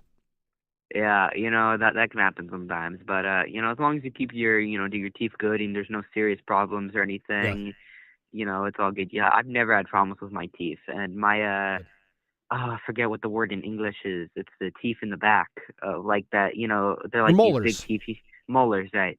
I didn't have issues with the molars. Did you have your wisdom teeth removed? I did, but it was very light. I was not knocked out for very long. Good. Jose, have you ever had, outside of that, have you ever had a surgery? Have I had a surgery? I've had a surgery. I won't get into what it is, but most men in the United States get it when they're very young. Most men get it when they're very young. So that's the only procedure I've ever had. Huh. I don't think I know what you're talking about, but maybe I'll do some research and figure it out. The circumcision. Yes, of course. So you're clipped up. Me too, dog. Shout out to us, dude. Yeah, shout out to us. We're the trimmed. majority. Yeah, shout out to majorities. We're down with minorities, right? No, what? Oh. Zach, we love minorities. Zach, you have been unhinged today, mi amigo. I know. I said that crazy thing about monkeys. I've been really, really bad today. Yeah. As well as, what's this beef with the kids in Long Island? It's like I could threaten them. I could fuck them up. Well, dude, Jose, I appreciate that a lot because there's now 2 sects of the Long Island boys that are attacking my show. There's a positive Long Island crew and there's a negative Long Island crew. Things are coming to a head today. I think there's going to be war by the end of this week. I think Friday is going to be a really, really gnarly show for TBWZ. Yeah, let there be war. Let there be gear. I am ready. I'm a proud man. My father Miguel. He lived in Spain for a long time. Then he lived in New York. Then he came to New Mexico, and I was born in New Mexico. Yeah. Then I lived in Flagstaff for a little bit, and I went to school in San Francisco, and I'm chilling here now. You are the absolute man. Jose, thank you for calling into the show. We're going to let you go. Is there anything you wanted to say to the people on the way out? Yeah. Hey, listen, my father, he was a good Long Island guy. And you guys, you guys aren't good Long Island guys. And I agree to make eternal war upon you for the glory and honor of all Latin peoples. I make eternal war on all of you. And, I have an E-Ride Pro. I have a good e-bike as well. So come on, let's square up, homeboy. I'm strapped. You know what I'm saying? Jose's going to shoot you. Brother, thank you for calling the show. We'll talk to you again later. Okay, Jose? De nada. You're welcome. And this has been Jose Carlos Felipe. I'm out. Adios. That's my amigo, Jose. Yo, Bowl, thank you for the follow. Carter Patch is in here. These might be the worst picks I've ever seen. Thank you, brother. Love you too. Iowa ain't winning, said Jafu. Robert is in here. Ian is in here. Alex Soul's in here. I have 4 people on the line right now. I'm going to be taking this caller right here. What is up, brother? You are live on TBWZ Widescreen Radio. What's your name and where are you calling from? Hey, I'm Braden from Rocky Hill, Connecticut. You said Braden? Yep. We have Braden from Connecticut, my guy. Connecticut is a very, very cool state because I think it's one of those places in America where you can really root for a bunch of different professional teams. Can you just give me a rundown, Braden, of what teams you root for in professional sports? Yeah, sadly, I'm a Jets fan. I'm a I have a question. Knicks fan. Yeah, so got Jets, you. Knicks. Dog, I have this thing, and I'm sure you're a Jets fan not by choice, but because of your dad made you a Jets fan. You got that right on the money. Are you going to make your kids Jet fans, or are you going to let them root for anybody? I mean, being a Jets fan, I always think there's hope. Oh, gosh. I mean, we got some draft capital. Excited to see what we do in the draft. Dude, Jets fans are so funny. All right, so Jets, Knicks, and then baseball. Are you Yankees or Mets? I'm a Mets fan. Mets fan. All right. Hopefully you have a good season. If you spend that much money, I hope you guys make the playoffs. Happy baseball, brother. You're calling into the show, Braden from Connecticut. What did you want to talk about today? I'm trying to think. I'm a little bit confused on what the Jets are going to do in the draft. I feel like we got a lot of stuff to do. I feel like in free agency we overpaid a little bit on some defensive players, so I think will help definitely. But yeah, I just don't know what we're going to turn, whether that be quarterback at 16, even though I feel like Ty Simpson's, even if he's there, I don't think it's a smart way to go. But a lot of people are right now saying that Ty Simpson at 16 to the Jets feels kind of like a lock. yeah, I mean, I would love a Makai Lemon. I would love a Jordan Tyson. Yo, Nathan, thank you for the follow. Makai Lemon or Jordan Tyson would be really, really nice in that spot. My one thing is, if you go quarterback here in this draft and you do get Ty Simpson at 16, there's not really a point in going quarterback next year, and 2027 has all of the quarterbacks available. That's what I'm saying, yeah. And we got 3 picks in the first round. So I think I feel like the talent in this draft, I think it might be useful to maybe even move some of those picks. I mean, 2 is nice, but like potentially moving back from that, it would be a good move for me for the Jets. Yeah, I wouldn't even mind getting more draft capital. I feel like getting another edge, a decent edge, or maybe a linebacker at 16, and then trading back, maybe getting a Carnell Tate. Sure. My one thought, Braden, is like when I look offensively, you have a couple pieces on the O-line that are okay. Garrett Wilson is a good player, and Breece Hall is a good player as well over there. I don't think you're super far away offensively. You need a guy that can throw the ball. For me, the bigger problem is you have a lot of pieces on defense, and you traded your 2 best defensive players last year for picks. So you have to replace them one for one with good players right away. Yeah, I agree. I feel like as much as like you hate to see 2 people who kind of wanted to see this franchise take a turn and wanted to be there for the rebuild, you're not going to win any games with those 2. And you might as well I mean, they're both expensive. I mean, I think Sauce was one of the highest paid corners now after that extension. Yeah. Quinnen was just as expensive as we re-signed him a couple years ago. Mm-hmm. You're not going to win any games with those 2. And you got to find a way to do something with them. And I feel like what we got out of them was more than exceptional. And I feel like our GM has realized we're not going to win anything with them, and he's tired of. I mean, a lot of GMs are like, especially with the Jets, get your fans' hopes up, and I'm with you. Max, thank you for the follow. And then yes, the highlighted in yellow means that I think that team is going to win, brother. The Jets need to make a move at 2. They need to get an edge. You said it yourself. They need an edge. And there's 3 kind of going up at the top. It's David Bailey of Texas Tech, Arvell Reese of Ohio State, and then, of course, Ruben Bain from Miami. In my opinion, what I saw on the field, I thought Ruben Bain was the best player, but I guess he doesn't measure very well. Where are you leaning with those 3 guys to come to New York next year?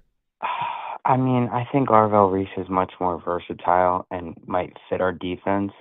But I feel like in terms of an athlete, I really like David Bailey, and I like how he can just get to the quarterback. And I mean, what do you have? 15 sacks, something like that. Yeah, he's fast too, bro.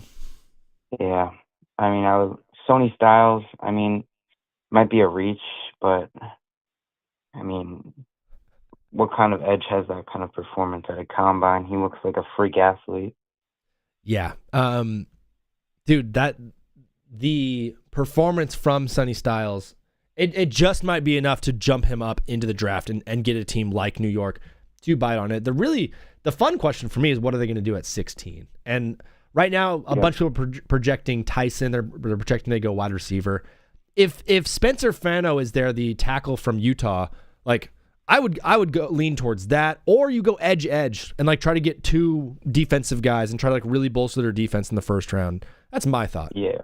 I mean, I like Joseph Hosai. I feel like he's, and then I think he's played some snaps at edge. And, yeah, I mean, like, the thing is, last year I think you had more hope because your team was kind of put together, and you're like, well, what's Justin Fields going to be? This year it doesn't feel like a year that the Jets are truly going to be competitive, which sucks. But and I think it might be the last year of Coach Lynn over there as well. There's going to be some changes going on in New York after this season, but hopefully for the better, brother. For sure. Dog, thank you for calling in, Braden. We're going to keep it rolling here. God bless you, brother, and we'll talk to you again soon. God bless. See you. My guy, Braden, calling in to the show. Kaysen said, I got UConn coming out of the East. Hot take. Kaysen, they look pretty good. Les Bellet said, no, Arkansas doesn't have a chance. Arkansas, dude, they have the best player in the country right now on their team. Texas, question mark. Texas got all the juice, bro. Texas has all of the juice. Bama beating Michigan, says Will. I don't know. Caleb Foster has been rumored he might play in the Sweet 16 game against St. John's. If he does, that would be very, very helpful. Abby, shout out to you. Love women. What is up, brother? You are live on TBWZ, widescreen radio. What's your name and where are you calling from? Kansas. From Kansas? Can we call you? I have to say my name. Can we call you Jay, like Jayhawk from Kansas? Yeah. Okay, we got Jay from Kansas. Jay, what's up, dude? Did you go to school today? That's not important. Let me say my take. What did you say? I think Houston will beat Illinois. You think Houston will beat Illinois? Houston is a pretty good ball team. Were you watching them play this weekend? Mm-hmm. They looked darn good. Do you have them in your bracket? Mm-hmm. Nice. Is basketball your favorite sport? I don't know. You don't know? Do you? All right. He got scared. I was going to ask him so many questions. I was like, my mind was going off about what I was going to ask that kid. I was going to be like, if you had a birthday tomorrow, where would you want to go to dinner? What would you order? Are you allowed to order a steak when you go out to dinner? I went out to dinner last night for my dad's birthday. Shout out to Pops. It was my dad's birthday. We went to a nice restaurant in Newport Beach. My mom got a steak. I got a steak sandwich, and my dad got a fish sandwich. I knew right when my dad said he wanted a fish sandwich, I knew it was going to stink. I'm sorry. Never one time in my life have I seen someone get a fish sandwich and go like this. Dude, oh, this is so... Every time they're like, yeah, it's good. Why is there coleslaw all over it? Oh, paprika. Yeah, there's paprika on it. I've never once seen... Unless you're getting a lobster roll, I've never seen someone order a fish sandwich and walk away going like, oh, that was delectable. It's always been like, oh, no, yeah, it was good. I liked it, yeah. Yeah, it was good. It's always like you have to convince yourself it was good. Hey, just don't make fish sandwiches. The only true acceptable way to eat fish, in my opinion, is raw on a little bit of rice. Sushi. I love sushi, brother. I love Japan. Shout out to Japan. Shout out to Japan.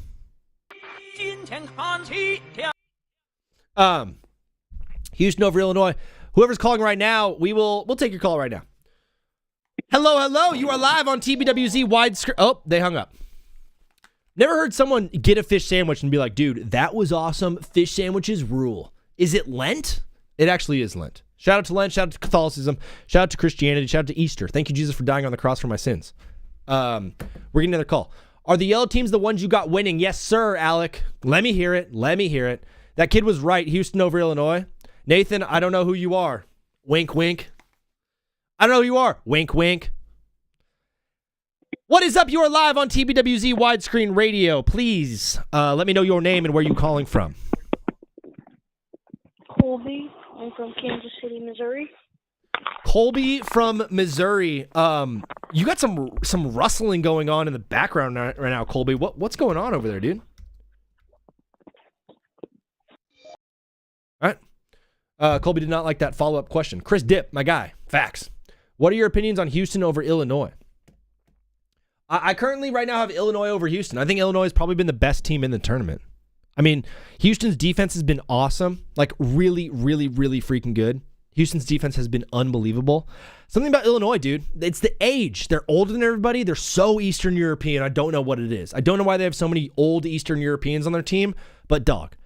They're playing a Houston team that also has age, but Illinois has got some miles on those legs, bro. I like that team. Hello. You are live on TBWZ Widescreen Radio. What is your name and where are you calling from? I'm Jack from Cali, Jack from Cali? What part of Cali? LA. Oh, I used to live in LA. What neighborhood in LA? I don't know if I feel comfortable. My bad. You know what, Jack? I'm so sorry to do this to you, brother. You're good. Nobody from California calls it Cali. Did you just move there? Sorry, I can't hear you. What did you say? Nobody from California Hey, Ev Dog, thank you for the follow. Sorry. Jack, you called on the phone. You said you were from Cali, but nobody from California says Cali. They all say California. So you're either not actually from California and you're lying to me, or you just moved there. No, I just moved. Let's go, bro. You're calling into the show. What do you want to talk about today, Jack? I was asking on what's it called? Your pick over Illinois over Houston. Yeah.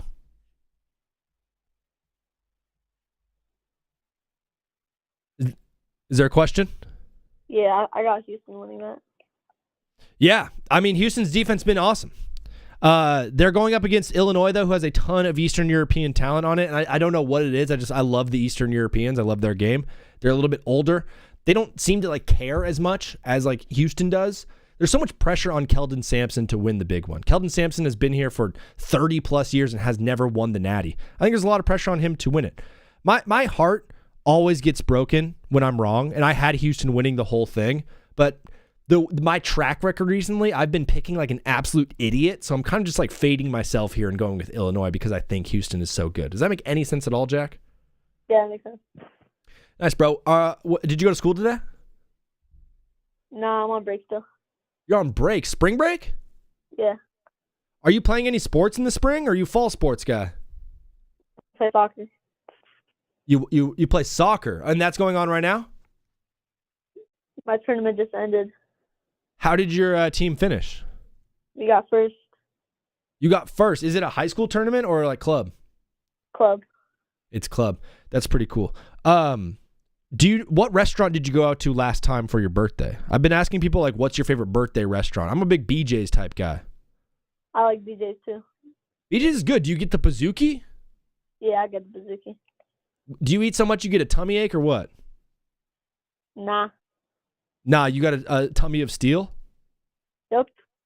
Well, Jack, you're the absolute man. We're going to keep it rolling here, bro. But God bless you. Thank you for calling back. And call in whenever you want, dog. You're an awesome dude. God bless. God bless. Peace. My guy, Jack. And we got another call coming in hot. Can't possibly take Texas over Purdue. Why not? Steph, I did it. Steph, are you a woman? What is that, brother? You are live on TBWZ Widescreen Radio. Please mute the stream in the background. Keep it clean and let the people know your name and where you're calling from.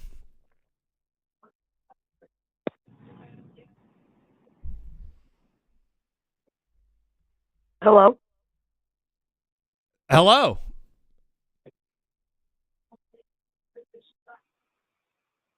Oh, okay. I am Paul. Your name is Paul. Where are you from, Paul? Indiana. Paul from Indiana. My brother, Indiana, I've been to Fort Wayne. I've been to Indianapolis. I've driven through the entire state up north. A lot of farmland up there. Are you on a farm? No. What does your family do for fun? Swimming. Are you a swimmer? No, I just kind of like to in the summer. So you're aquatic. Yeah. Do you have a lake around you or a river, Paul, from Indiana? Yes. Yeah. Nice. Do you do any sort of wakeboarding or water skiing or inner tubing? Tubing. Wait, wake surfing? Oh, no, just tubing. Just tubing. Tubing is pretty fun. Have you ever do you have any friends or family members who've gotten hurt on an inner tube? No, we don't do the inner tubes. We usually do the lay down or sit down. That's pretty tight.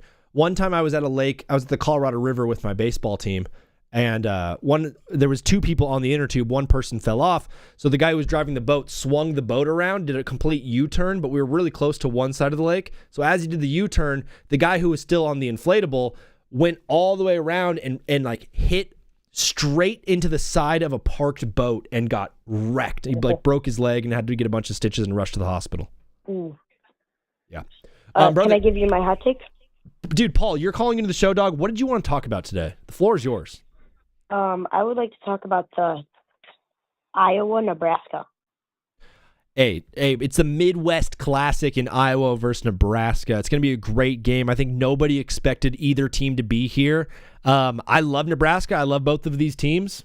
Would love to know what you think, dog. I definitely expected Nebraska to be in this game, but the team I did not expect to be in this game was Iowa at all. Yeah. Yeah, for me, they were a women's basketball team. That was the home that Caitlin built, and I was not expecting anything from this Iowa team, but here they are. Well, the 2-seed Iowa in women's basketball just lost today to the 10-seed Virginia. I saw that, and it went to double overtime, right? Yes. Craziness. Dude, Iowa looks really, really good, and like Nebraska has looked unbelievable as well. I mean, both these teams are so evenly matched. I think this might be one of the games of the Sweet 16, in my opinion. Yeah, usually when people think of a 9 versus 4 seed, they would think the 4 seed right away. But after watching the Florida-Iowa game, after seeing like that last play where Florida said that they were trying to foul them, because they expected them to try to take the play slow and run the clock down so Florida didn't get a chance and go for the buzzer beater. Yeah. But Iowa thought ahead of that and just drove right past them to take the open 3 and gave them time, but they played good defense and stopped it. Dude, even on the play that Iowa scored to win the game, it was, what's the kid's name? Fulgaris. That play when they were dribbling it up, like Tanner Houck was guarding the ball when he should have been guarding the guy in the corner, when he should have been guarding Fulgaris. It felt like Florida kind of broke down in that game. Iowa seemed like the smarter and more well-coached team in that game. Yeah, I would figure Florida, coming off of a national championship last year, they would be, even though they don't have Walter Clayton anymore, they would still be determined and looking to catch another one out there, being the defending champ and all. Mm-hmm. And I would figure that a defending champ and the 1 seed would not want to lose to a 9 seed. So I thought for sure they would play better in that game. And they didn't, dude. And they had the size advantage, they had the experience advantage, they had the skills advantage, and yet Iowa still came out on top. It makes me feel like this is like a team of destiny type thing in Iowa, but also similarly with Nebraska. Like nobody expected either of these teams to be here, yet here they are. In the regular season, Paul, as you probably know, these two teams split in the regular season, so they're 1-1 against each other. But ultimately, in this game, I think I'm gonna just take Iowa because, freaking, why not, dude? Why not take Iowa? Yeah. You know what I mean? Yeah, I mean it's been a phenomenal run this year for Nebraska. Obviously, all around. That last shot from Vanderbilt that almost took out Nebraska. True. Yeah, Nebraska almost lost to Vandy on a last-second shot. Yeah. I saw it went backboard, rim, every part of the rim, and bounced right out. Has that been your favorite moment of the tournament, Paul? No. Do you have one yet? Because, I mean, obviously High Point was a really good story, but the Santa Clara... I had High Point over Wisconsin. In your bracket? Yes. Bro, you're a beast, Paul. You definitely know ball. Paul knows ball. OMG, dog. I just figured it out. But with their point guard, I think his name was, I forget his first name. Johnston. He went. Chase. He is a beast from the 3-point line, and that his first 2-pointers a year to win them the game and move them on to the round of 32. Yeah. It was unbelievable, dude. Chase Johnston was the guy's name for High Point. My favorite moment of the tournament, brother, was Santa Clara and Kentucky. That game was bonkers. Yeah, I was in gym, and my gym teacher is a huge Kentucky fan, and he was watching the game on his phone while we were playing basketball. And he yelled out to us. Spence, He said, thank you, bro. "Guys, come over here." And me and my friends ran over there, and he showed us the half court buzzer beater on his phone. Dude, that's crazy, Paul. Yeah.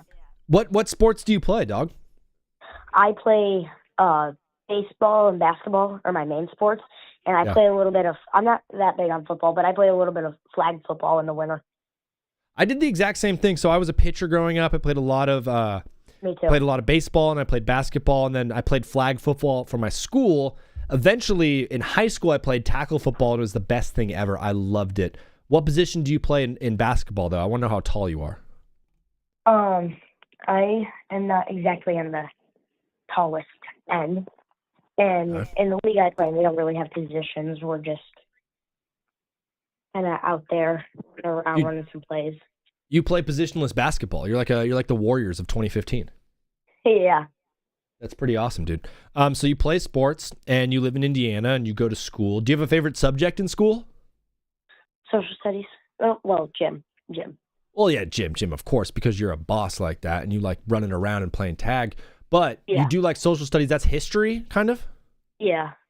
Where are you at right now in the timeline of history in school? We're learning about when America was trying to figure out their government when they first gained their independence from Great Britain. And some people wanted to reestablish a monarchy, and it was George Washington who was actually like, hey, this democracy thing would be kind of cool. Yeah, we actually just started our new unit today. Oh, dude, that's awesome. Are your grades, are you getting good grades this year? Yeah. Dude, Paul, super proud of you, brother. You seem like a very, very knowledgeable ball knower. You never gave me your prediction, though, for Iowa and Nebraska. Before you go, Paul, I want to know who you think is winning this game, Iowa or Nebraska.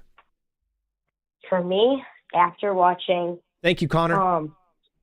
Nebraska almost lose to Vanderbilt, which was the 5 seed, versus how the 9 seed, Iowa, performed against the 1 seed and defending champ Florida. I will definitely have to go with Iowa in this game. Paul, you are so good at this at such a young age, bro. You have a bright future in sports media should you want to pursue it. We are live Monday, Wednesday, Friday, 2 to 6 p.m. Pacific time. Paul, whenever you want to call back, dog, we will gladly take it. Please follow along and watch the show and call back whenever you want, brother. But we'll see you again soon. God bless you. I just came from TikTok, so I'll make sure to follow you there. Thank you, dog. God bless you, Paul. You too. Bye. Bye. My guy, Paul, what a good dude. Is yellow means those winning? Yes. Sam, yes. JD Walker, what up? JT is here. Is she talking about? That is a man. Or are you calling me a lady? Cedar, thank you for the follow. Latusha, love St. John's. Me too. Not like Iowa was down when they hit that 3. That was the first time they were down all game, basically, JT. Caleb Foster's coming back. Are you sure? Iowa State for the Natty. Iowa State does look pretty good, Nick.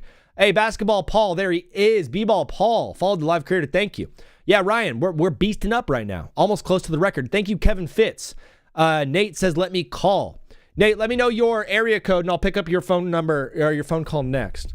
A-Tough going off. Hogs beating Arizona. A-Cuff. Oh, dude, Cole. That's a great nickname for A-Cuff. A-Tough. You think Illinois is hitting 70 points against Houston? Dog, that's actually a great question, Manny. Houston has been unbelievable defensively, and although Illinois did put up 108 in their first matchup, man, it's going to be tough to score on Houston. 75, thank you for the follow. 815 number. All right, I got you in 2 minutes, Nathan. In 2 minutes, I got you. So I'm going to go Nathan first and then Kevin second. Kevin, you are the what one? 73 something? Nate is 815. Kevin, what number were you, dog? 732, I'll get you next. So I have Nathan and then Kevin calling. The yellow highlight, Jeff, means I think that's the team that team is going to win. Kevin is the 732. I'm going to take you after Nathan. Zona is the strongest 1 seed left. Yeah. I agree. 75, can I call? Yes, sir. We have a bit of a line going, so I have a third spot available. If you let me know your area code, I'll make sure to take you. Jeff is following the live creator. You are the man. Can I call big MSU guy? Connor would love that. Got some discussing to do. 251. All right. 75. You are up third. You're in the hole. 251. Mr. Aura followed. Mason followed. Thank you guys so much for following. Big Stick. What up, dog? Best sports stream in the world. You know it, brother. Oh! My bracket is looking horrible, by the way. For anybody who is wondering, like Big Stick 5172 in the Twitch chat, yeah, it's looking horrible. Nate, my guy Nathan, please call back in right now. We will take your call right now, my guy Nate. Or should I just call you? That'd be kind of funny. Big Stick, what's your area code? Mine is destroyed. My bracket's horrible, dude. 929 for me, said Connor. Okay, I'll take you fourth. 92. I'm not seeing Nate, so if Kevin wants to call in, Kevin, I'll take your number. I'll take your call right now, Kev, if you want. Ev, you'll be after Connor. You're 920. Ev 920. There's my guy. Here we go, guys. Let's get ready to talk to Kev. Big Stick 516. All right, I'll take you. Never. What is up, brother? You are live on TBWZ widescreen radio. Let the people know your name and where you're calling from. How's it going? I'm Kevin, calling from New Jersey. Kevin from New Jersey. New Jersey's a great place in America because, one, Taylor Ham. Two, you have the best diners in the world. Whoa, Taylor Ham. Brother, I went to school in Boston. How do I? It's pork roll. You call them pork rolls. I call them Taylor Ham, dog. It's pork roll. Jersey's got the best diners in Boston. Red Bank, New Jersey. Or, best diners in the world. I've been to Red Bank. I've been all over New Jersey. I've been up North Jersey, South Jersey, all over the place. But brother, Kevin, you're calling into the show. What did you want to talk about today, bro? I think Iowa State has a magnificent chance of winning the national championship. Dude, they look very, very dominant. They're like, and they're flying under the radar. Yeah, when I watched the game against Kentucky, basically all of it. Yeah. And obviously that first half they were struggling, but that second half might have been the best basketball I've seen all year by a team. They dismantled Kentucky, dude, and that was a team that everyone was looking at as like, dude, oh, they had a huge game against Santa Clara. Maybe they go on a run, and then Iowa State was like, nah, let's win by 20.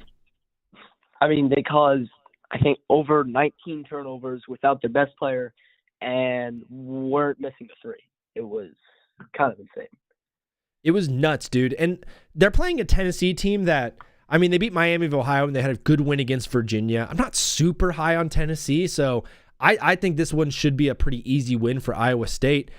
The only thing, dog, in the Elite Eight, they're going to get Michigan or Bama. Both those teams are going to be tough.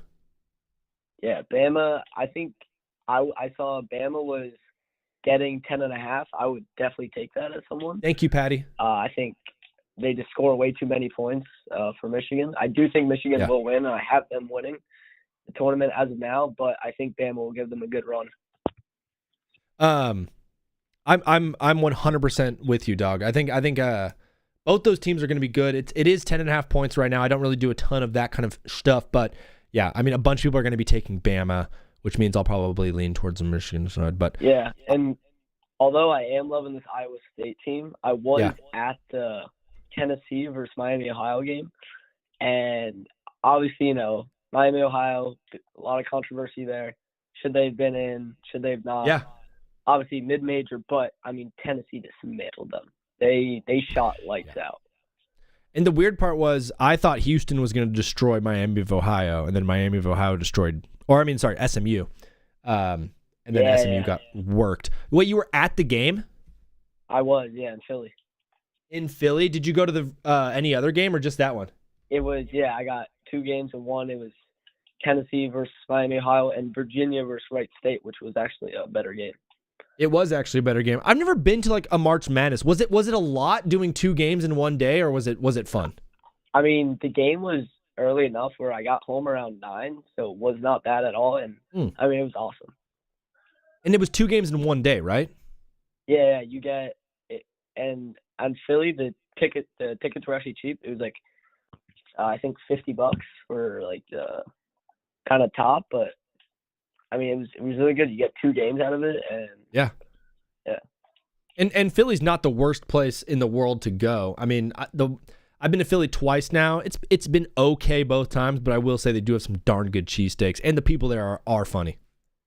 Yeah, although I am a big New York fan, so don't really like the Philly people, but they didn't bother me too much there. Bro, I mean, one of the best parts about being in Shams just tweeted something, my bad. One of the best parts about being in New Jersey is that you can kind of root for a bunch of different teams and pick and choose. So I'm curious, I assume you're a New York guy, but what New York teams do you root for? I like, for baseball, huge Mets fan, gonna opening day on Thursday. Let's go. I like the Jets. Tough. And the Knicks. Love the Knicks, and I'm rooting for St. John's in this one. Got to root for St. John's. So Shams just tweeted out, guys, and I'm going to do this for you right now, and then we'll get back to your call, Kevin. Breaking news. The NBA has informed teams that the league is projecting a $165 million salary cap for 26, which is $1 million lower than Outlook's previously. So the salary cap is going up. You got a dog barking in the background there, dog? Yeah, just got a new puppy like a month ago. Is it you and the family, or you and the boys, you and the girl? What's up? What's the situation with the pup? It's a little dude. All right. I totally feel you. Kevin, brother, thank you for calling into the show. Do you have any predictions that you want to get off your chest for this weekend outside of the Iowa State and Tennessee game? I think Houston has the best chance of making a final out of any team because of their route and where the Elite Eight and Sweet 16 is being played. I believe it's being played in Houston. Yeah, or it is. Somewhere in Texas, yeah. So I think they have the best chance of getting to the final, especially the Final Four, because they're going to play either a Duke team that hasn't fully proved themselves this tournament, or, UConn who's looked good, Michigan State's looked all right, or St. John's. So I think they can easily beat any of those teams with their defense. They absolutely can.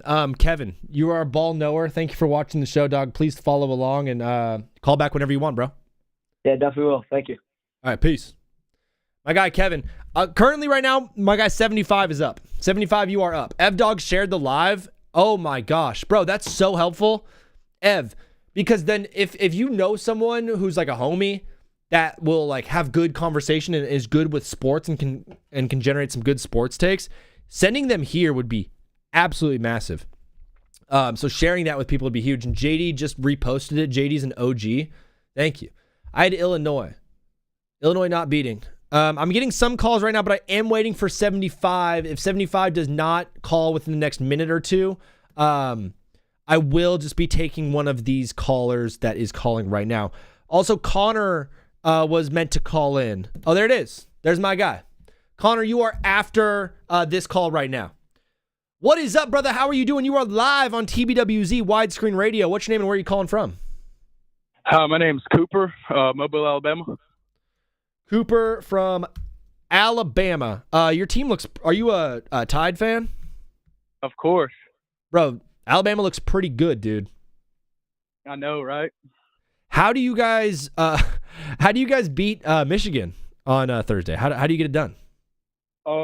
Honestly, Michigan's a real balanced team. Mm-hmm. But, I think if we can, everybody in the tournament's expecting us to shoot it from deep. If we can mix it up on them a little bit, get more offensive rebounds like we did in our last game, I think we've got a great chance to beat them.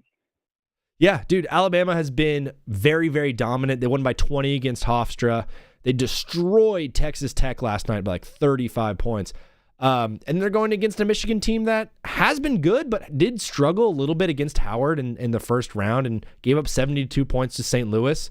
For me, I'm worried about both teams defensively in this game. How do you slow Michigan down on offense? Honestly, I think we just got to play the perimeter really well. If you have a good perimeter, then they're not going to be able to get inside and beat you in the paint. I like it. Speaking of Roll Tide, Coach Kalen DeBoer went to a Rose Bowl this year, lost to Indiana. but he made the playoff. It's in his first, 2 seasons there at Alabama. Next season, if he doesn't... How far does Caleb DeBoer have to go for his seat to cool down next year? Or is he going to still be on the hot seat next season? I think if Kalen DeBoer can get to the second round of the college football playoffs, then I think we could give him a break. Yeah. And a lot of people down here, they make fun of him saying he's not good enough to win in the SEC. If you look at where he came from Sioux Falls University. Yeah. And before he showed up, they were a bottom feeder team. And when he showed up, I think they went 33-10 maybe. I think they won 3 championships where they're at. Went to Washington, did amazing at Washington, came to Alabama, and it's been a rocky start. Nick Saban had a rocky start. He lost to UM Monroe 2000, and I can't remember when he lost to UM Monroe. But after that, he took off. He did. So it sounds like, and I hate to put words in your mouth, Coop. It sounds like you're more of a Kalen DeBoer can be good at basketball or can be a good coach type guy when it seems like the rest of Bama is absolutely vehemently against him. But you seem like you're on him. You like him. Oh, yeah. I'm a firm Kalen DeBoer believer. I love it, dude. You're a Bama believer. Can we get an outlook on the team? Who's going to be playing quarterback this year? Honestly, I think Keelan Russell should be our starter. Sure. Not saying Austin Mack's not a great player, but I think, after what we saw from him and a couple glimpses that we saw of him, I think he could be a real promising dual threat, maybe a Jalen Hurts type of guy. I mean, he did struggle in the Rose Bowl when he relieved Ty Simpson, but that was a really, really tough spot. He's very tall, bro. He's got a great physique. I think he should be good at football. I just got to see how he throws it, Yeah. And, if that's always what the first game's about, a little warm-up game, a little tune-up game, see how everybody's going. And after that point, that's when you start taking it serious. Yeah, dude, speaking of taking serious, a lot of people didn't think Ty Simpson was going to be anything, and then last year he was actually really awesome in the beginning of the season while the team was playing well. God bless you. And then he kind of fell off a cliff. Dan Orlovsky today on Get Up said that Ty Simpson is going to be the best quarterback in the draft and will be better than Fernando Mendoza. Do you believe him at all, or do you think you're on the Fernando Mendoza train? That's a good question. I honestly think Ty Simpson and Fernando Mendoza are kind of like the same player. Huh. They both have a great scrambling ability. They're both pretty accurate. They both got a nice arm. Ty Simpson, though, I feel like his IQ is on the fence a little bit. Yeah, he's maybe he needs to take some math lessons or something like that. You're calling him stupid. Yeah, well, I'm not trying to sound mean, but, the way Fernando Mendoza plays, he plays with such poise. And Ty Simpson, I saw it a lot in the Indiana game. He wasn't really calm under pressure. Yeah, he wasn't. He was definitely a little bit antsy. The pressure of the Rose Bowl seemed to have gotten to him, but it got to kind of the whole squad. Brother, if you can't tell, I'm very excited about college football. But Cooper, thank you for calling into the show, man. We're live Monday, Wednesday, Friday, 2 to 6. Please follow along and call back whenever you want, bro. Yeah.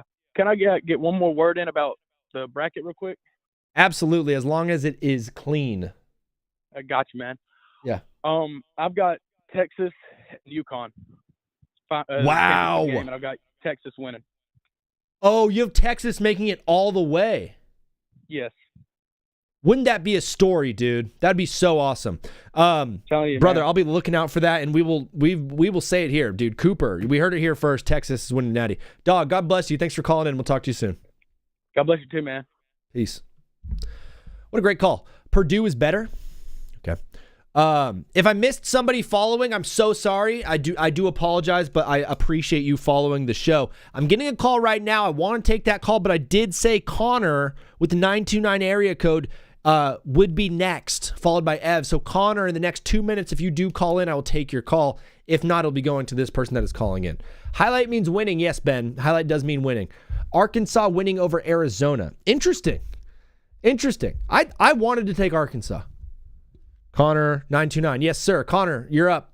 I really wanted to take Arkansas over Arizona just because Acuff is the best player left, by far. Acuff has been unbelievable, dude. Unreal. And I wanted to take him and just ride the hot hand, but I know. Yeah, Connor, I know. Call in, dog. And I'll take your call. Oh yeah, yeah. Sorry. Thank you, JD. JD, I want to make you the mod of this thing. I don't know how. Dude, Arkansas is a team I definitely want to take, but Arizona just looks too balanced and too dominant. Here it is, brother. Call time.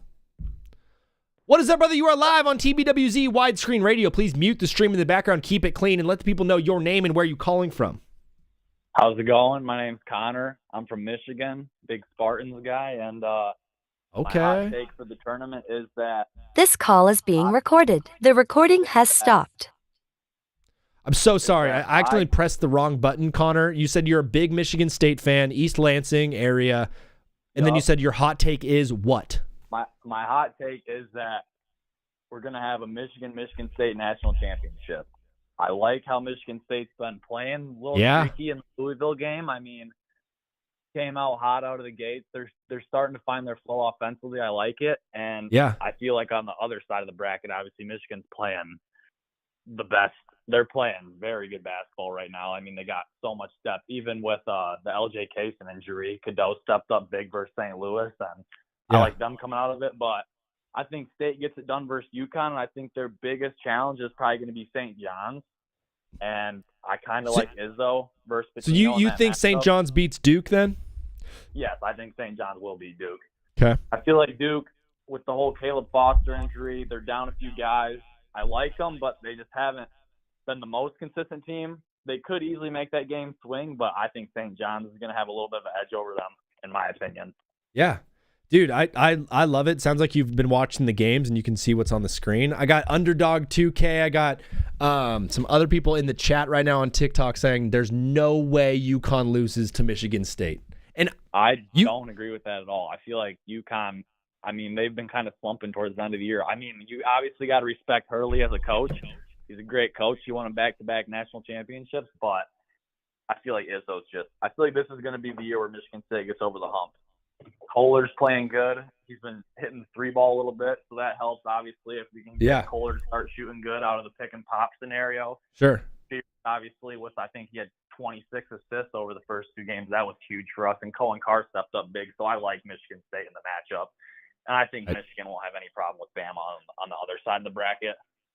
I do too, and bro, in this matchup specifically, I feel like Jeremy Fears is probably the best player on the floor when they're going to get up against UConn. He's been awesome, dude, and you need a guard like him to lead your team. UConn was on the ropes against Furman. They looked good against UCLA, but they were on the ropes against Furman. Michigan State has looked great this entire tournament, and they've played tough games. They've been battle-tested. Bro, and I love Jeremy Fears. I think he's the best player on the floor when they play UConn on Thursday. If you have a guard like Fears that can just survey the floor and kind of get everybody in their spots before that even gets ran, it's huge. It's very big, especially in a Sweet 16, an Elite 8 game where it's every play matters down to the final buzzer, in my opinion. Yeah, dog. Connor from Michigan, shout out to you. Great call so far. We were talking earlier this year about Tom Izzo potentially being on the hot seat. Has the seat cooled down? Was the seat even hot? Like, where are we at with Tom Izzo? So obviously last year you got them. They went to the Elite Eight. They lost a very good Auburn team. They had obviously Janai Broom, freshman Todd Pettiford was an absolute stud. I don't think Izzo's on the hot seat. I think whenever his time is to call it quits, I think he will. I think he says he's going to make a deep run of the tournament. He's going to die trying. I think this is the year. I really do think that it's obviously a hard path, but I feel like if we can get past obviously UConn come Friday, and then in my opinion, I say St. John's. I think we'll end up getting to the national championship and winning it. Dog, that would be absolutely awesome. I've been to Detroit. It was a pretty split town. I feel like Michigan is bigger in America, but am I wrong by saying Michigan State is bigger in Michigan? Like what's the team in Michigan? It definitely is bigger. Michigan State's definitely way bigger in Michigan. I feel like more people like Michigan outside of the state, just because the whole football realm of things even.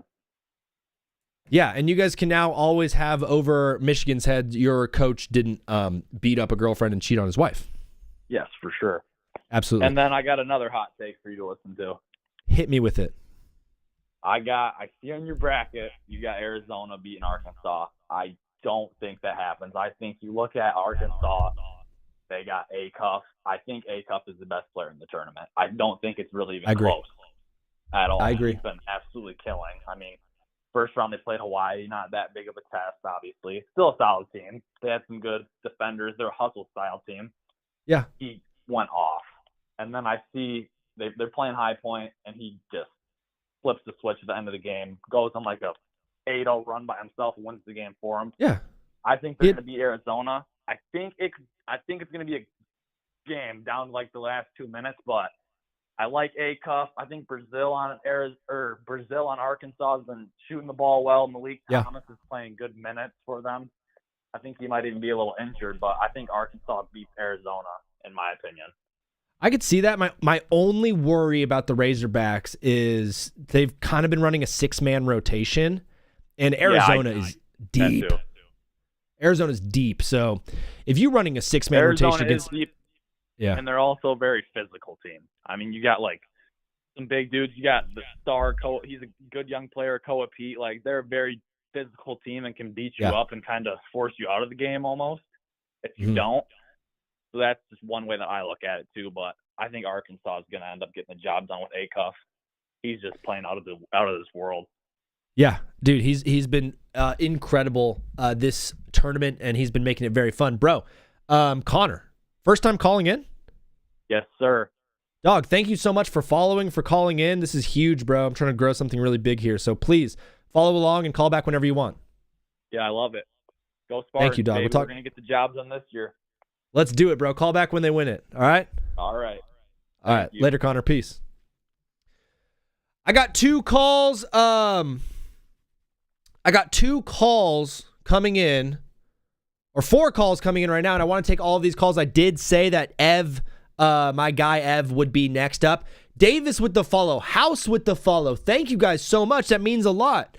Ev, if you want to call in right now, I'm going to take your call right now, but if not, in the next 2 minutes at 4:20, shout out, I'm going to be taking calls randomly.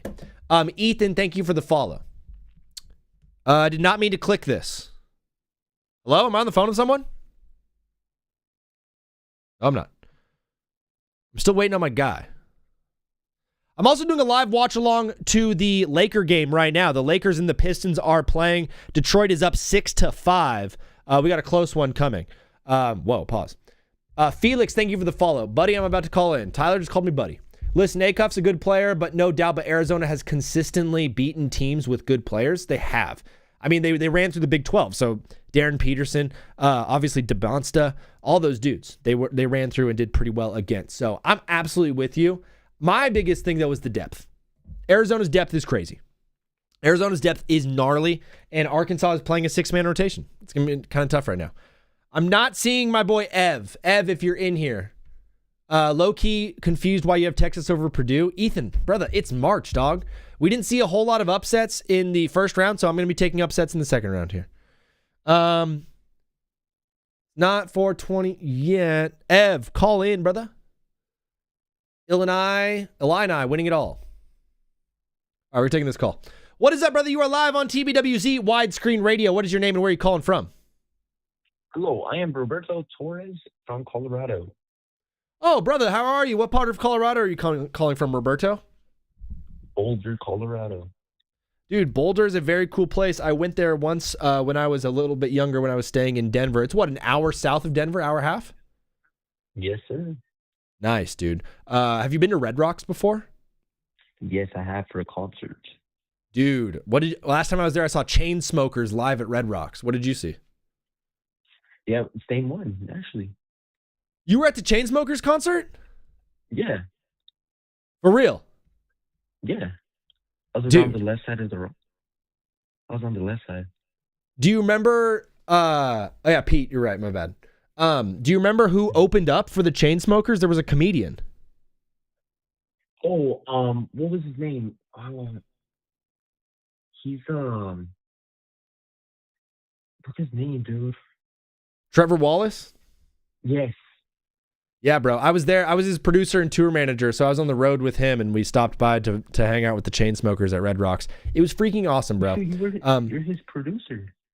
I used to be, but that's a different story. Story for another time. Roberto, you're calling into the show. What do you want to talk about today, dog? Oh, I just wanted to talk about this Houston versus Illinois. Absolutely, dude. Hit me. Honestly, so I've been seeing since I've been on this betting app, right? DraftKings. Sure. Oh, sorry. Yeah, so I've seen that Illinois have this spread, which I feel like many people should take. Yeah, we can't really talk about that stuff on TikTok because I will get in trouble. But you think the points with Arizona is worth it? You like that? Or points with Illinois? For sure. Yeah. I love that. Yeah, I would love to talk about that stuff, but we can't because I get in trouble on TikTok. I don't know how the other guys do it. Understood. Yeah, Roberto, did you fill out a bracket? Oh, I did. I've lost first round, honestly. Bro, my bracket's so bad. Who do you have winning it? I actually do have St. John's winning it. So you have St. John's over Duke then this Thursday? Yes, sir. Absolutely. That's awesome. Roberto, are you in school or do you work? No, I'm at work. I work. Nice. What do you do for a living? Well, right now I'm training for software engineering. But right now I'm in this company called UPON. Nice. And you're going to be a software engineer? Yes, sir. What do you code with? Use Python? Yep.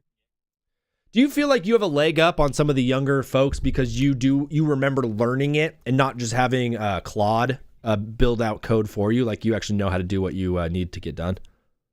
Yeah, for sure. I've gotten many questions about that. I've always said it. I mean, I feel like more than typing it, I don't know, it's more difficult for me. So, sure.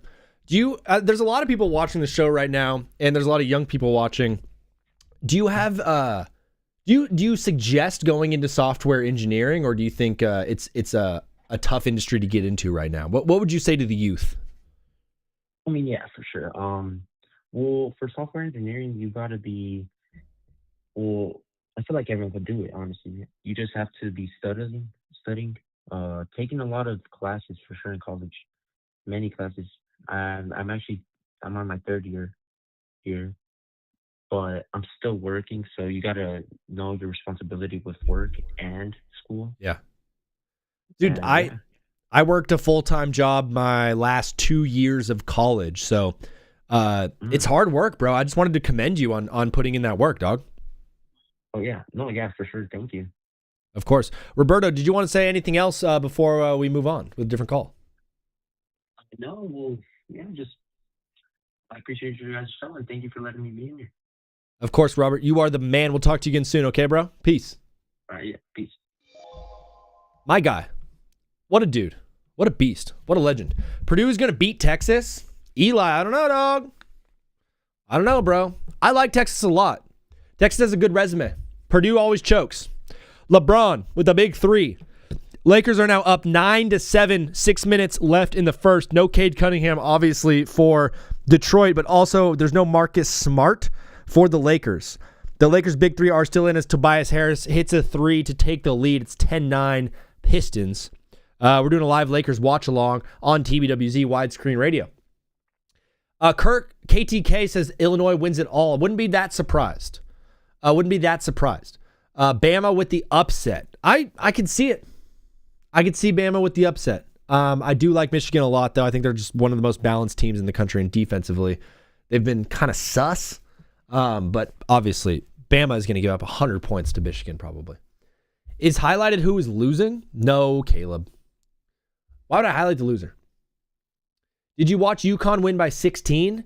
Yeah, I also watched them struggle really badly against Furman.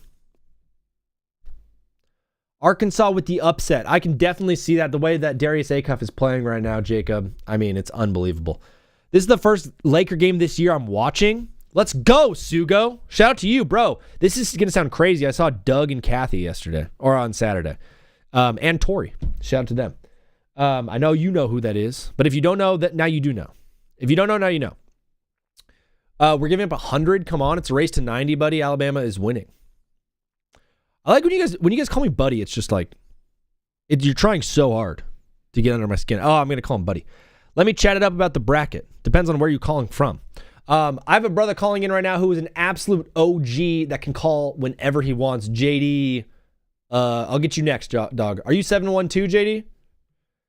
Ladies and gentlemen, dude, congrats to this guy. He had a 35 stream streak, baby. Give it up for my guy, Oreo. What up, Oreo? That's good. Dude, how are you doing today? Are you at war right now with the Illinois or with the Long Island kids? Got you, JD. Yeah. Little K9, thank you for the follow. Fill us in, Oreo. What's going on in the chat today? Well, we had one guy come in, go insane, and then I had to ban him because he was going crazy. But other than that, I mean, it hasn't been that horrible. That's good. Sugo, you saw Doug at Del Taco. That's so sick. And Max is in here too. What up? So it hasn't been too horrible. Oreo, you drafted with me. You're in my fantasy baseball league. How do you feel about your squad, dude? Fantasy baseball, huh? I think I got a crazy team. I think my team's pretty good. I think at least top 3. I've been looking at other teams. I was watching you draft, and I was like, all right, he's making some good plays here and there. Definitely going for some good positions and filling some gaps in there in your lineup. But, dog, you're calling into the show today. What did you want to talk about? Honestly, March Madness. I mean, like, I've watched a couple games. Mainly Kentucky. That one game hurt a little, but... Did you have Kentucky in that Santa Clara game? I had Kentucky in the Santa Clara game, and then I had them also beating Iowa State, making 16 and losing, but... Oh, tough. That did not happen. No, that did not. And Iowa State looks absolutely dominant.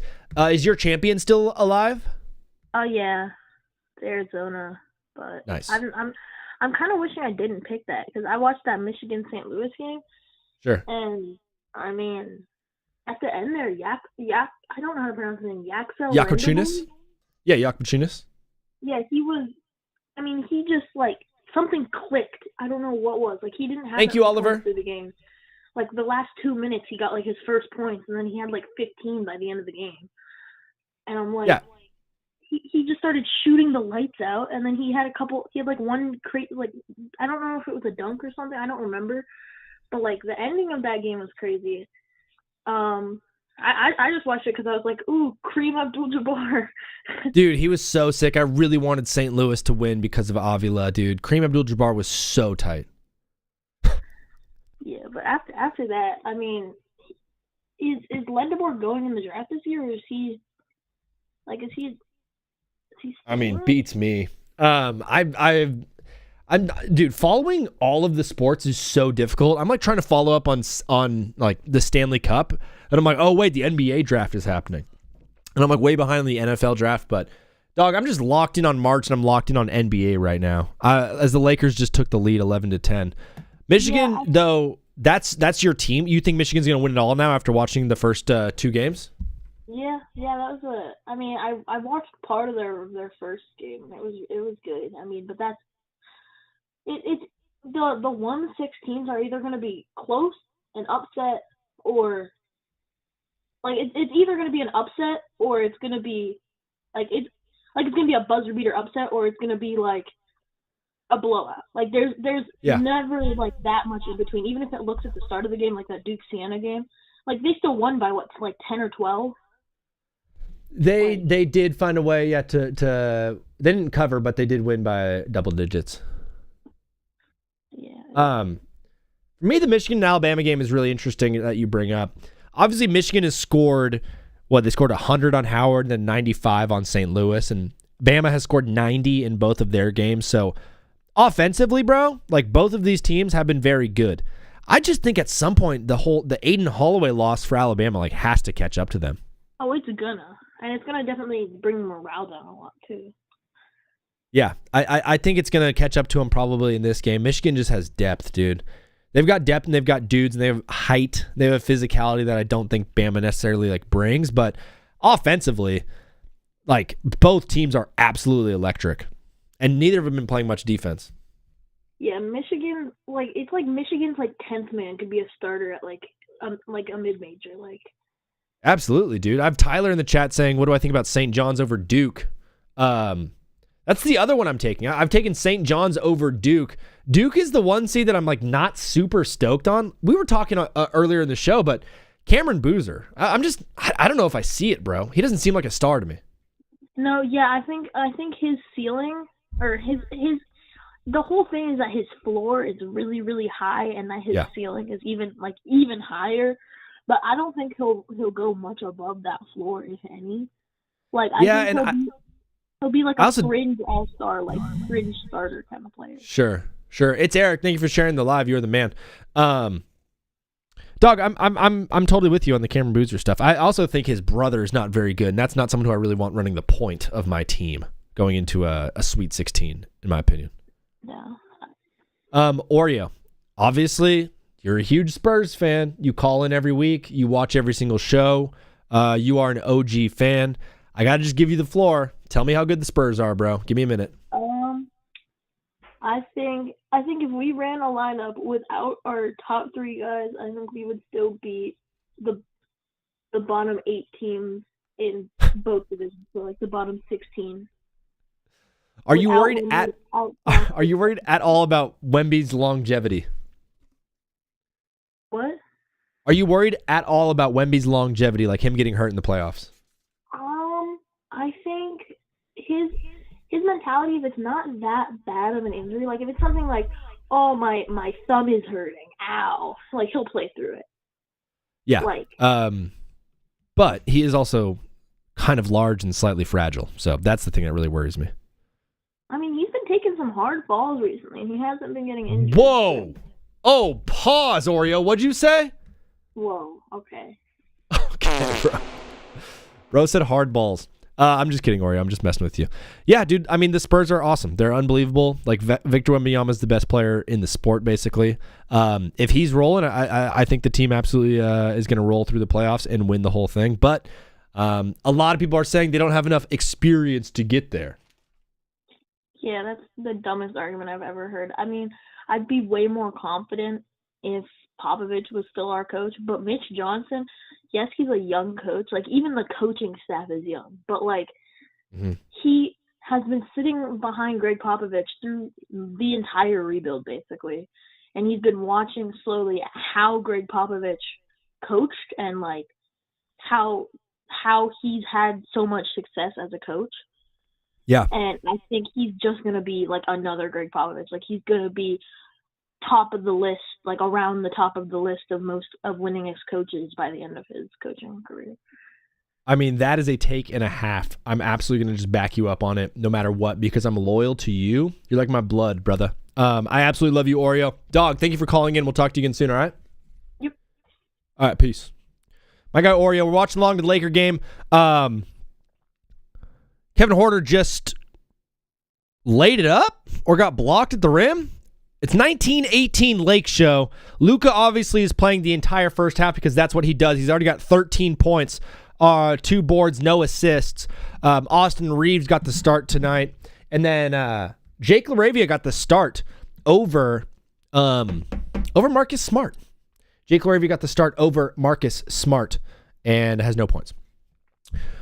Is yellow win or lose? That is win. KJ said go Lakers. Yes, we're doing a live watch along with the Laker game. I'm going to try to do these moving forward. And through the playoffs, I'm going to be going live after all the playoff games and covering all the Laker stuff. So follow along if you like Laker content. Brother, I'm so sorry. You've called in a bunch of times. You are the absolute man. You've called into the show before, but please let the people know your name and where you're calling from. I'm JD from Texas. My guy, JD from Texas. JD in the chat. I'm going to make you a TikTok mod. Is that cool? I mean, that's fine. Bro, I just want to give you some sort of badge of honor, JD, because you're always in there, always balling out. KJ, thank you for the follow. Brother, how are you doing today? How's Texas treating you? Pretty good. It's hot.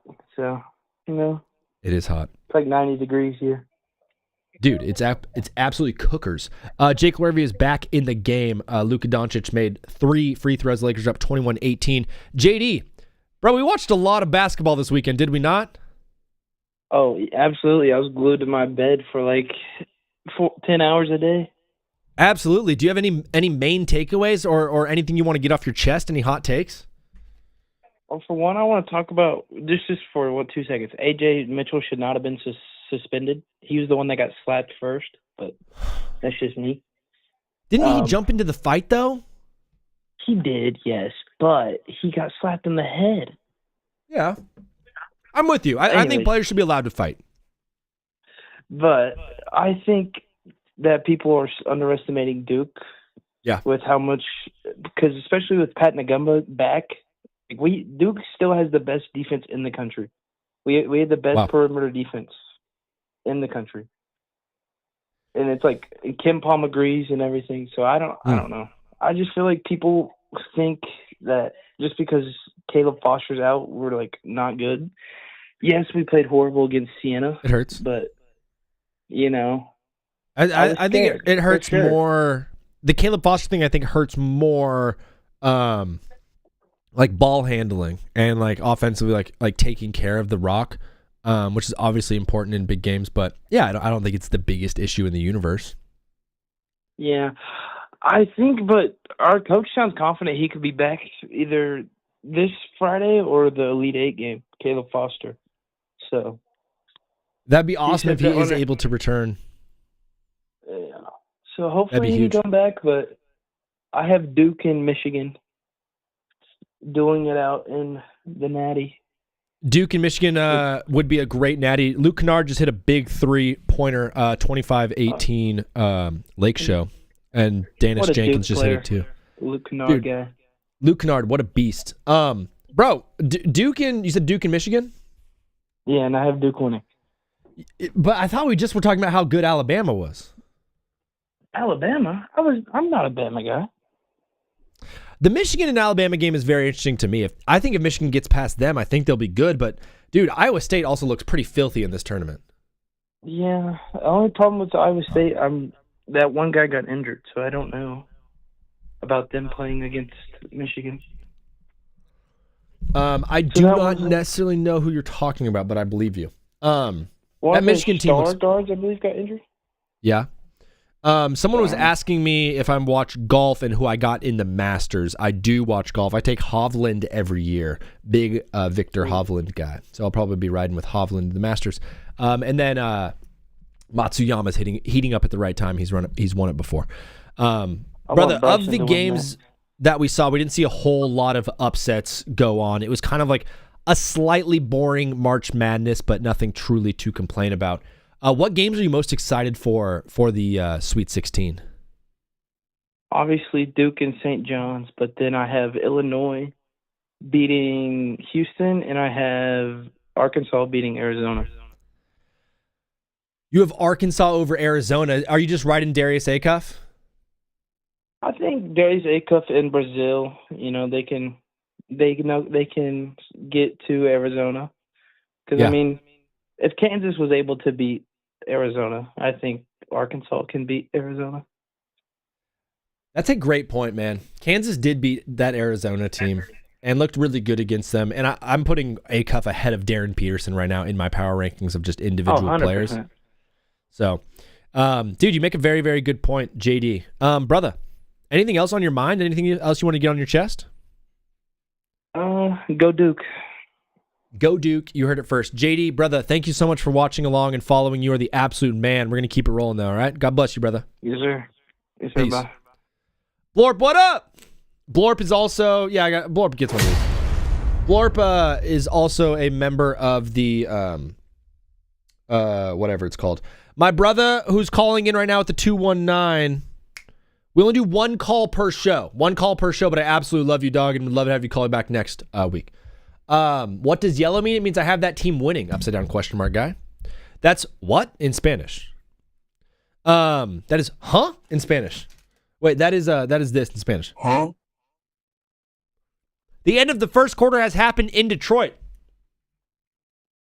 Lakers are up 4 on Detroit.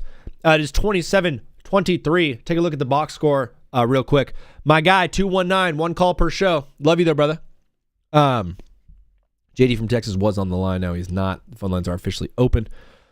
LeBron played 8 minutes, had no points, was 0 for 3 from the field, but did have 3 boards and 4 assists. I'm going to put LeBron on triple-double watch. Oh! LeBron is on triple-double watch. Triple-triple? Jake LaRavia had played 7 minutes. He got the start. Obviously, played like crap the entire time. Did not register a single stat except for 2 fouls. Jake LaRavia is basically the guy in the rotation that JJ Redick brings in for Luka Doncic when Luka comes off the court after the first quarter, because Luka plays the full first quarter. Then we bring in Jake LaRavia. Man, this Lakers team would be a championship team if the Luka replacement was better than Jake LaRavia. Oh my gosh, that's all we need. McCain is going off in his return to Philly. Yeah, I believe that. Is that game happening right now? DeAndre Ayton had a decent start to the game. He's got 5 boards already on 4 points. Luka Doncic, 17 points in the first quarter. What are we gonna do? I know my guy JD is in here. He's an Oklahoma City Thunder guy. Luka Doncic had 17 points in the first quarter. He's having a better season than Shea. In the statistical categories that matter, outside of efficiency, Luka Doncic is having a better statistical season than Shea Gilgeous-Alexander. He's putting up 17 points in the first quarter. And I know, like, oh, dude, you scored in the first quarter. Cool. That doesn't mean you're the MVP. I understand that, dude. He has more points per game, he has more assists per game, and more rebounds per game than Shea. Those aren't the only stats that matter. What about on defense? Yeah. Luka's playing next to LeBron James, who's 41, and Austin Reeves, who sucks at defense. Shea's surrounded by defensive talent. It obviously makes him better. The number doesn't work? Yes, it does. I just didn't answer. Tyler Rojas, thank you for the follow. Thank you, brother.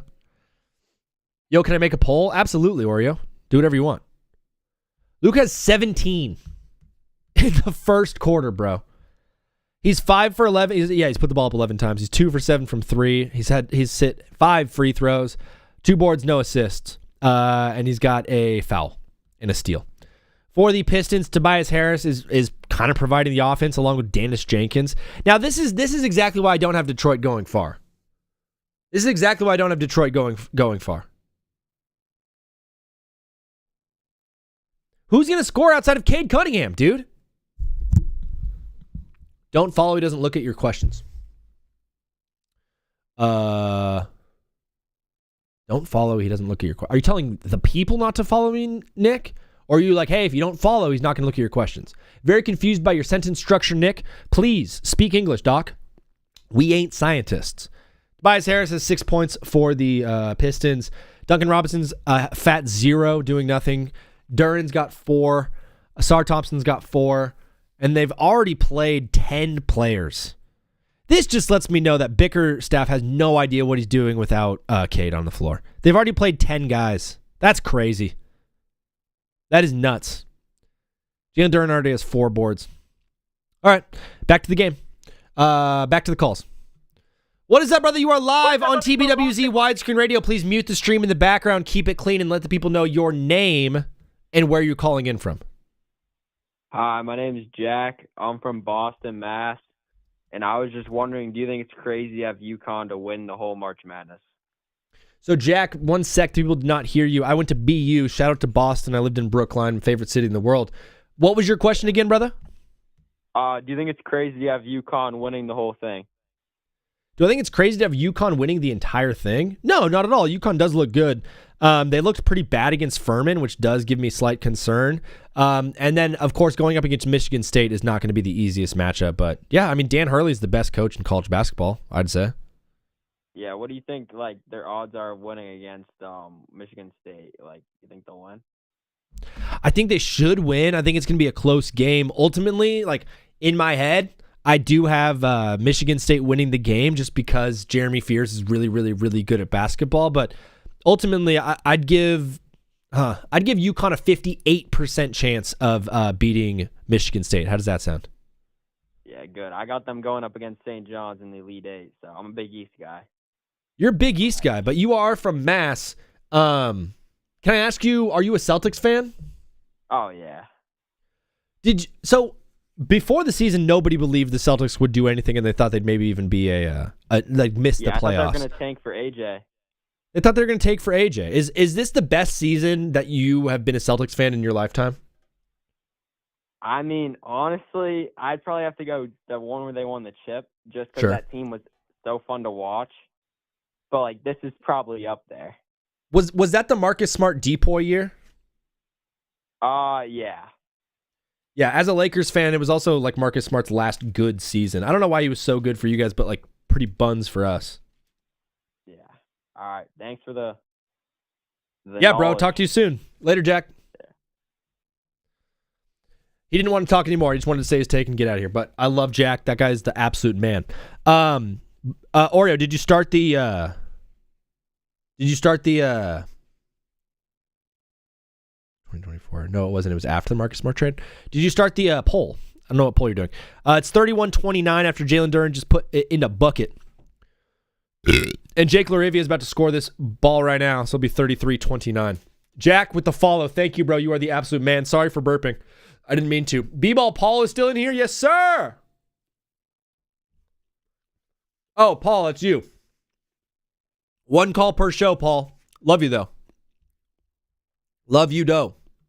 One call per show, Paul.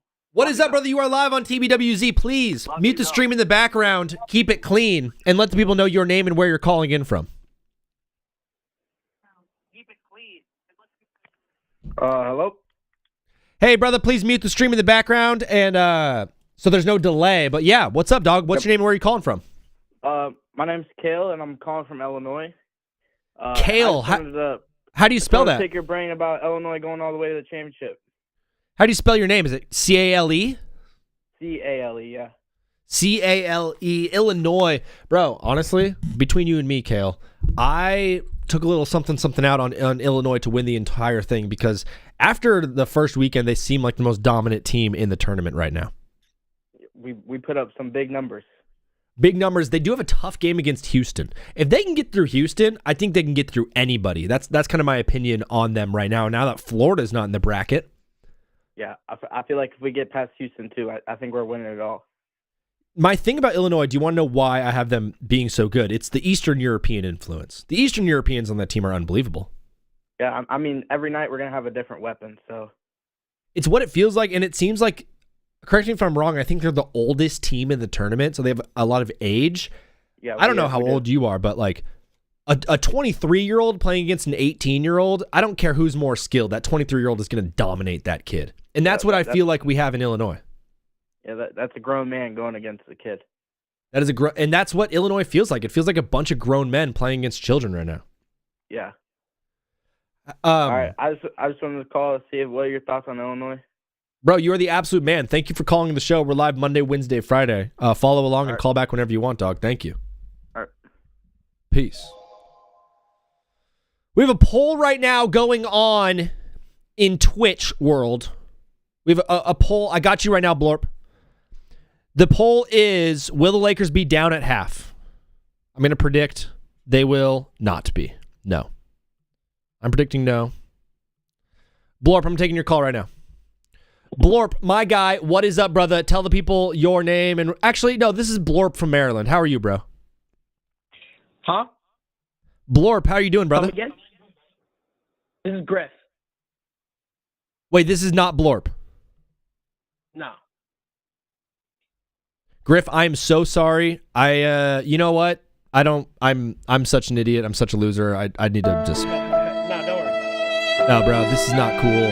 I should not be. I should not ever be making mistakes. And I'm sorry, Griff. That's my bad. It's okay, man. Dog, Griff, you're calling into the show. I've changed the name to Take Back with Griff. What did you want to talk about today, bro? Give me your take. I would probably just say the tournament. Yeah, I have my Sweet 16 up there. I have my predictions for all 8 of the games, and I'm getting absolutely crushed by people. Yeah. Am I so wrong, or am I kind of right? No, I think you are definitely right in some of your picks. I would personally say that I would probably just put a little, big risk warning on St. John's, and I would also put a big risk warning on Illinois. So you're high on Duke then, and you're high on Houston. I am very high on Houston. I have Houston going to the Final Four. Yeah, dude. So back to Duke real quick. My one worry about Duke is actually their best player. Like, I don't know how high I'm in on Cameron Boozer. Right. I see what you mean, and I think that there is a lot of pressure on him to be the great player that he is. Yeah. and sometimes he just can't always perform at the level that he's expected to.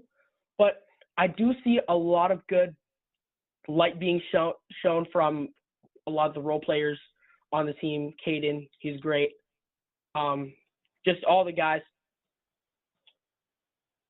Yeah, I'm not super high on Caden Boozer handling the ball. And Cam Boozer, it feels like, I mean, I might be a total jerk by saying this, but it seems like his absolute ceiling would be like Bam Adebayo, which would be, I don't even think he'll get there. I also think James Sarr is really good. Yeah. Is he related to Alex Sarr? I don't know, actually.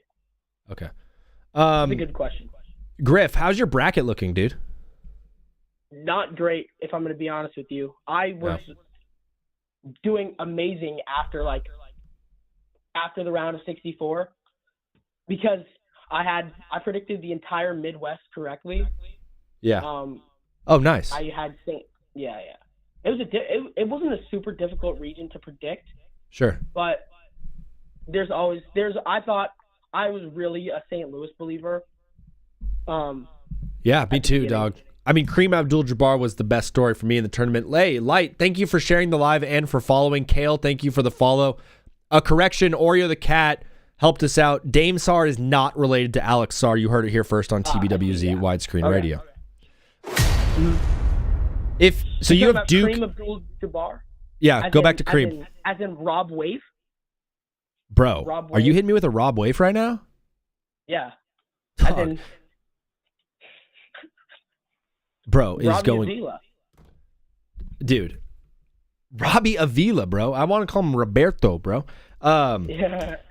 Dog, you are an absolute legend. You're high on Duke and you're high on Houston. They will have to meet each other at some point, though. Yeah, this is true. And I think if it does come down to that, where if it's not Duke and Houston, I think it'll be Duke and Illinois. I would probably pick Duke just as like the safer option, but I would 100% totally respect if you had money on either team. Yeah, I mean, I wouldn't be opposed to either of those teams. I mean, out of the other side, though, real quick, Grayson, Juice, and Goat, thank you for the follow. You guys absolutely rock. The other side of things is really interesting to me because you have Michigan on one end, Arizona on the other end. A lot of people think we're just having a collision course for Arizona and Michigan. I don't know, dude. Arkansas is a darn good team, and Iowa State looks really, really good. Yeah, I think. I mean, Iowa State looks great, but I mean, originally I had them losing to Virginia, but obviously that isn't a reality anymore. Yeah. And then you also said you're high on Arkansas, and you said Arkansas, right? Yeah. So, I mean, I think Arkansas has some great players. I think Acuff is really good. Malik Thomas is great. But yeah, I mean, I could totally see Arkansas making a splash and maybe beating Arizona. I mean, it really depends on the performance of those Arkansas stars and also the performances of like the guys like Burries and Krivas and Koa Pete on Arizona. Dude, I mean, there's a lot of big names to talk about in the tournament. Obviously, none bigger than Robbie Avila, Kareem Abdul-Jabbar, Milk Chamberlain. But Koa Pete, like, he was supposed to be a top 5 guy in this league, and I haven't really heard much from Koa Pete at all. Not at all. Is he not playing well, or what's going on? He's not doing great. I mean, he's not doing amazing, to be honest. Against you, he hasn't had more than 15 points in the tournament so far. Yeah. But he did have a double double against Utah State. Yeah, he's definitely like put stats up, and he's obviously a good player. Yeah. I think I did expect a lot more from him, but yeah, but as in like game impact, I would definitely expect a lot more from him as well. Yeah, brother. Gavin, wait, where are you from again? Where are you from again for the people to know? Washington, D.C. Gavin from DC, an absolute beast on the show. Are you a Wizards fan?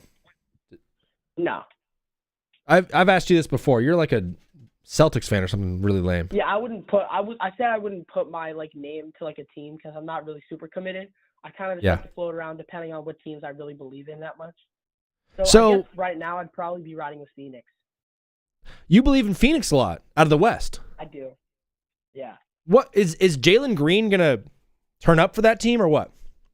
Look, I mean, he has been such a good set piece to build around Devin Booker in the past. If you look at his performances, he's been really good over the past few. 24, 17. He had a big dip against Minnesota. He had 9, but then he had 21, 34, 36, 25, 24, 25. I mean, he's been doing very well. And just talking about Booker, he's been absolutely popping off these last few games as well. Dude, Booker has been very, very low key, 34, having a fantastic 40, season. 31, 43, 27, 30, 32, 27. I mean, wow. Dude, you're coming at us with straight stats and facts, bro. Booker's been having an awesome season. And Jalen Green, he's been healthy and very, very streaky. But if he can put it together, that team is definitely a team I think has a chance in the first round, especially if they get a Houston team or even a Denver team. Right, and I think the play-in, it's obviously never great to be in a play-in spot, but out of all the places we could go, I think the play-in is actually one of the worst places we could go. Just because we would end up going out to play either OKC or San Antonio, most likely, which is worst case scenario for us. Sure. And if we were to get that 6th spot, we would end up going to Los Angeles or Houston, which, I mean, we can definitely beat Los Angeles. We have not had a great track record against Houston at all. So, no, you haven't had a good track record against Houston. Houston's a tough team. I think they're just the Suns are a smaller team. They're definitely smaller, especially at guard. And Houston with the length provides a big problem for Phoenix. Right. Mm-hmm. And I think we've seen some really good play from Iguodala in place of Mark Williams as he's been out for the past few weeks. And I also want to talk about Rasheer Fleming. I don't know if you've heard of him before. No, enlighten us. So he's a forward, and he has really, really been great for us for the past maybe since the beginning of the month. He's a forward, I'm pretty sure. And he is just one of the best role players on the team. Him and Colin Gillespie really go hand in hand. They work very well together. He's he's a bucket from 3. He can get up there. He gets a lot of blocks. He gets 2 or 3 blocks every game. He can really get up there. Brother, thank you for dropping that knowledge on us. Dog, you are the absolute man. You've got a lot of ball knowledge. We're going to keep it rolling here. All right. Before you go, just give me, in 30 seconds or less, give me one upset that you're predicting from the Sweet 16. Give me Michigan State over UConn. Boom. I know you have that one too. Fear Great minds. will book it. Book it. You are the absolute man. We'll talk to you again soon, all right, bro? All right, see ya. All right, peace. Great call right there from my DC brethren. My guy Griff. My homie. Yellow means win. Yes, Chris Powers. What up, dude? Strong name. Hey, Chris Powers, it's a very, very strong name. You are an absolute beast. I got a bunch of callers lined up in no particular order. I'm just going with who called first. With who called first. We're doing a live watch. Oh, my gosh. What are the Lakers doing right now? Diarro is in. Also, Diarro is in. What is up, brother? You are live on TBWZ. Oh, they hung up. All right, next. What is up, brother? You are live on TBWZ widescreen radio. What's your name and where are you calling from? My name is Joe, and I'm calling from Michigan. Joe from Michigan. The only place in Michigan I've been to is Detroit. It was absolutely lovely. But Joe, what part of Michigan are you in? The Detroit area, downriver. Yeah, downriver of Detroit, so further away from Canada? Yeah. Yeah, I drove from Indianapolis to Detroit, so we came probably through where you're at. Lovely little spot. Detroit is playing my Lakers right now. Are you a Pistons fan? Yeah. So we're going head-to-head right now. Pistons have the lead 44-41 over the Lakers. No Cade Cunningham, punctured lung. Dog, how are we feeling about the Pistons in the playoffs if they don't have Cade? I personally think he might come back. Maybe not in time for the first round. Okay. But I think if they, depending on who the matchup is, that 8 seed, they could potentially beat them, and Cade could be back for maybe the second round or even the conference finals. But without Cade, I think either way they're gonna pretty handily beat whoever they play in that 8 seed. I think it's the Sixers or the Hornets right now playing for that. Dude, that's an interesting one. XD, I don't know who that is. So the play-in teams in the East it's the Sixers, the Magic, the Heat, and the Hornets. Of those 4 teams, I feel like Charlotte is the last team that you want to be playing if you are the Pistons. That team can score. The Hornets, I wouldn't want to play the Hornets. I mean, Con Knippel has been lighting it up all season, and I don't want to face him personally. Con Knippel has been unbelievable, but the Pistons, I mean, it felt like this was the year. Defensively, you guys have been great. I still do think, though, you need another offensive piece that's not named Tobias Harris to carry the load when Cade's off the floor. I mean, yeah, that is true. And I think that come playoff time, I think Dennis Jenkins could step up. I think Jalen Duren could really turn it on. Jalen Duren, he can take over games. I mean, if he catches his stride during playoffs, Pistons could be dangerous, even without Cade. Even without Cade. Flash, it means I have that team winning, personally. Joe, dog, we're talking ball today. I talk football, I talk baseball, I talk absolutely everything, but you called into the show. What did you want to talk about today, bro? I want to talk about Nebraska. Yes, dude, no one expected this team. Are a Final Four team. Wow. Wait, let me give you one of these. I'm a Michigan fan. Sure. I watched almost every single Michigan game they played this year. I watched Nebraska take Michigan down to the buzzer. That was a great game. The game that was on Peacock? I believe so, yeah. Nebraska was like 20-0 when they played. Dude, Nebraska was undefeated when they played. Michigan barely squeaked that one out. That was a great game. Yeah, my one problem is, like, they're going up against Iowa, which I know Iowa's a 9 seed, but Iowa just beat Florida, bro. You got to think Iowa's going to be coming in hot to that game. I think so as well, but Nebraska, they 100% watched that game. Yeah. And Florida, I think Florida was weak. Florida was the weakest 1 seed out of the 4. And thank you, Brian G. You're the man. Really thank you for the follow. So we know they can lose. But Nebraska, I think Nebraska was better than Florida. I thought Nebraska should have gotten a 2 seed. And I think, Braden Frager, he's catching his stride. And Iowa, I don't trust Iowa. I think the number 1 seed upset, that was cool. But I don't think they're a legit contender. I'm going to be honest, I think that was a fluke.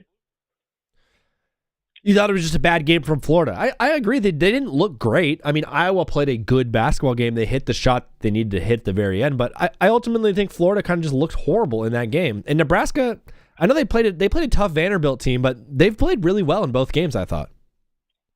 Oh, yeah. I think also, aside from Nebraska, I think Arkansas is going to beat Arizona. Darius Acuff Jr., I watched him play against High Point when that game was coming down the wire, and he absolutely took over and buried them. I think he's going to do the same against Arizona. Dude, I mean, he had 36 in that game. If he puts up if he puts up 40 points, they automatically win. Lakers are now down 10. It's 53-43. Pistons with 3:25 left in the second quarter, if anyone is wondering. Yeah, bro, you're high on Nebraska. You said you're a Michigan man. Are you going to win that side of the bracket, or do you think you run into you said Bama's going to beat Arizona, so are you going to run into a Bama team? No, Alabama's playing Michigan. Arkansas is going to beat Arizona. My bad. I keep putting A-Cuff on Bama. You have so would you have Michigan meeting who is that? Meeting Arkansas in the Elite Eight? Yes. I think Arkansas, I don't know who's going to win, Texas or Purdue. I think they're both really good teams. I think either one of them could win that. Yeah. But I do think Arkansas is going to beat the winner of that game. And I really don't want to play Arkansas. Sure. Because I know that they can beat us. I think Arkansas is great. I mean, they have the best player in college basketball on their team, and by far. He can go for 40 any night. And I don't trust as a Michigan fan because the turnovers has been the Achilles heel of Michigan. And if you turn the ball over as much as they have been, not recently, but when they play bad, they turn it over a lot. And when you turn it over against a team like Arkansas, they're going to capitalize on it, and they're going to beat you. Absolutely. Turnovers are always an issue at this time of the year. Let's just say hypothetically, you get your pick of the litter. You get Arizona, Arkansas, Texas, and Purdue. Who would you most want to face in that, which would be a Final Four matchup? Texas, 100%. I think Texas is legit, but Arkansas, obviously, you want to face them the least. Arizona, they have a complete squad. I mean, they have the Big 12 Player of the Year, Koa Pete. I know he hasn't been playing the best, but we know what he's capable of. They have an all-around great squad. Purdue has beat Michigan. Purdue just beat Michigan in the Big Ten championship, so I don't want to play them at all. I mean, Texas it's like a stick out like a sore thumb. You know what I mean? Texas doesn't seem like they should be there. And if they happen to make the Final you're Four, saying though, Joe, you're saying you would rather face Arizona than you would Purdue. Yes. I absolutely love it. Oh, Gator, thank you for the follow. And Vile Season, thank you for the follow as well. Bro, that is what I'm talking about when I say bring the hot takes. Joe, this was an awesome call. Is there anything else you wanted to say on your way out, bro? Michigan winning the national championship. I mean, go blue, baby. Go blue, go Joe. Dog, we're live Monday, Wednesday, Friday, 2 to 6 p.m. Pacific. Please follow along with the show, and thank you for calling in, man. We'll talk to you soon. All right. Peace. I think I should just start hanging up because I finished that spiel at the end, that spiel, and I say the whole thing out loud, and then I go, all right, bye, and then I wait for them to go, okay, later. Like, I should just go, you know what I mean? Just keep it cool. Ryan, thank you for the follow. Carter, thank you for the follow. Ryan, dude, thank you for sharing the live. Go Hawks, hope they win. Iowa, I have them winning just because they're a team of destiny, brother. Why not Nebraska? I don't know, dude. Iowa just feels like a team of destiny that I can't really get over. A-Cuff, the number one pick. Jack, I'm with you, bro. Jack, I'm absolutely with you. Blorp, I believe this is you, dog. Blorp, are you? Hey, is this Blorp? It is. My guy Blorp is calling into the show. Boom. Blorp, you helped me. Well, you joined my fantasy baseball league. We have some wild rules. We have some fun stuff, but thank you for drafting. Your team looks great. Turning the phone over to you. What did you want to talk about today, brother? I do want to talk a little bit about the fantasy league. I do want to talk about March Madness and baseball season's coming up. So maybe a little bit of that. I don't think I have time for all that, but yeah, let's start with March, since I have a bunch of guys in TikTok wanting to talk March. We'll do a 5-minute call. All right. I had St. John's over Duke in my bracket originally, and I chickened out of it because I didn't know if St. John's was actually going to make the Sweet 16. And now I'm very much regretting taking that back. St. John's looks like a really good team right now, dude. Yeah, I think they're going to beat Duke. I really do. I do too. And I'm going to be really mad at myself when they do. I'm with Duke personally, like I'm not super high on either of the boozers. I especially don't like the one who's handling the ball for that team. And then like I just think this Duke team is overhyped. I think St. John's is a more balanced team. I think they're more experienced. I think they're hungry. Their shooting numbers have not been great, but they've been winning games defensively. And if you shut down Duke's offense, I think you're going to score on that defense. I think St. John's is a live dog, bro. I think Duke is about to face its toughest challenge of the season, and I don't think it's going to go well for them. St. John's just defensively, you saw what they did to Kansas for most of that game. Kansas couldn't even get an inbounds pass. It took Darren Peterson going on the run of his life, making contested shots for them to get back in that game. It did, and like, listen, I St. John's doesn't have like a standout star like Duke does or like Kansas does, but they have 5 dudes on the floor at any time who are going to give their life for Coach Pitino. They love Rick Pitino over there. Yeah, the tournament is ultimately about coaching, and sure, Pitino's as good of a coach as anyone. So he is. Yeah, Blorp, I'm with you on the St. John's one. Do you have any? Wow, Detroit is now up 14 with 4 seconds left in the second. I'm about quarter. to lose 4,000 channel points. We'll find a way to get you some. I'll rig the system and get you some back. Blorpy blorp. No, it's fine. It's fine. It's all good. There's Dog. not much else to spend them on. I totally feel you. I'll figure out some things. I'll drop some merch for you spending them on. Blorp. It was a pretty tame first 4 days of March Madness. We didn't see a ton of upsets, some buzzer beaters here and there, but nothing too crazy. I think that this next round, the Sweet 16 Elite 8, are going to be really, really wild. Is there a upset in particular that you have your eye on right now? Thank you, Cash. Well, St. John's over Duke. Sure. I mean, that's the one that I was just talking about. Besides that, I mean, I have Iowa State and Arizona, and I have UConn going to the finals. You do. Yeah, and UConn looks pretty good right now. UConn looks really, really good. Are you still confident with that pick? Not 100%. I don't think I was 100% when I made it either, but look, I made the pick. I'm going to ride with it. Absolutely. Blorp, you are the man. You got a minute left on the call. Did you want to preview any baseball with us? Because baseball starts Wednesday, dog. Okay, one second. I do want to talk about the Fantasy Baseball League for a second. Yeah, what's up? Your format is the craziest, most cracked thing I've ever seen in my entire life, and I love it. Uh-huh. Oh, yeah, baby. Tell them how crazy I am. Okay, so you lose 5 points per double play, and you gain 5 points per game-winning RBI. Yeah. Pitchers gain 3 points for hitting a batter. Yes.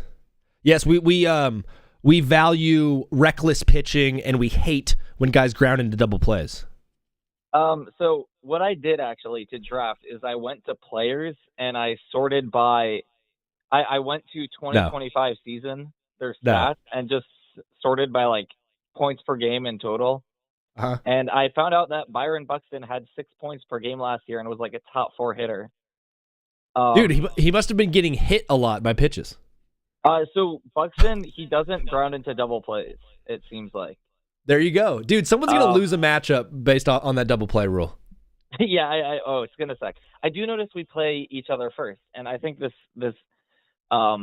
format makes it really stupid to wager anything on any of the games.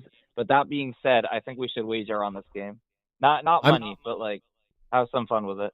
I'm absolutely down. Blorp, jot down some suggestions and text me because you have my number now. Can I get mod?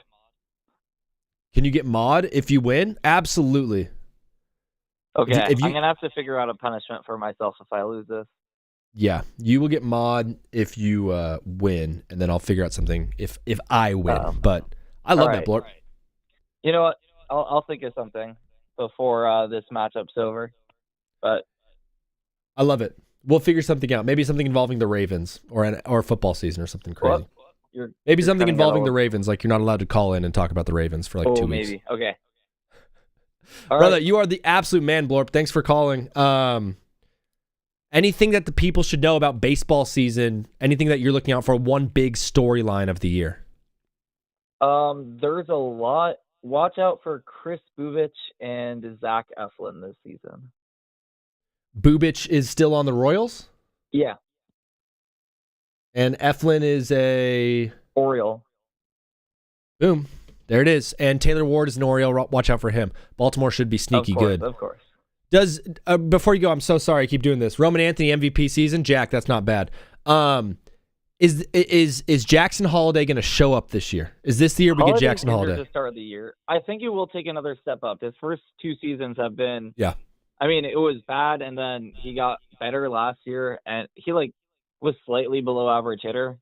I do think he's going to take another step up. What it's going to look like, I'm not sure, but when Adley Rutschman was this age, he was still in the minor league. So let's keep that in mind. Yeah. He might have even been in college. That is true. Lord, Holiday's younger than I am.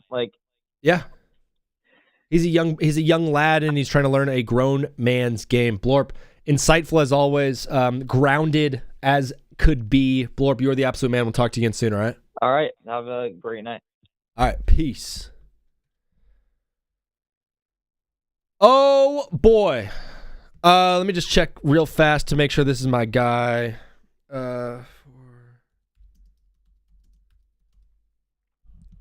My guy. Is this who I think it is? Is this my guy, Kindon? This is. Brother, happy March, dog. We did it. We got through the first 4 days. We're now in the Sweet 16 and Elite 8 territory. I'm fired up. Boy, was I wrong. Dude, you and I had SMU going to the Natty, basically. Yo, I apologize to any listener that listened to me. SMU lied their way into the tournament saying that BJ Edwards would be available. And that's the only reason they made the tournament is because they said he was not available. So don't blame me, blame SMU. Andy Enfield needs to be nuked.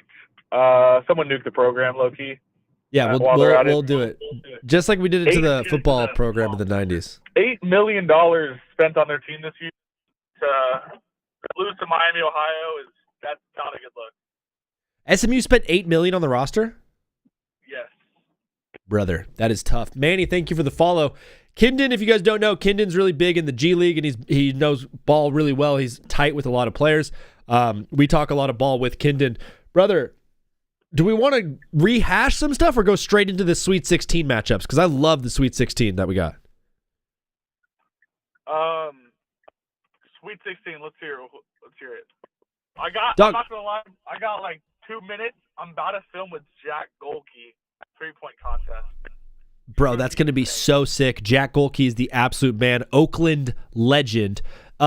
Just give me your thoughts on, I guess, who from the weekend are you highest on moving forward to be able to win the Natty? What team won the weekend for you?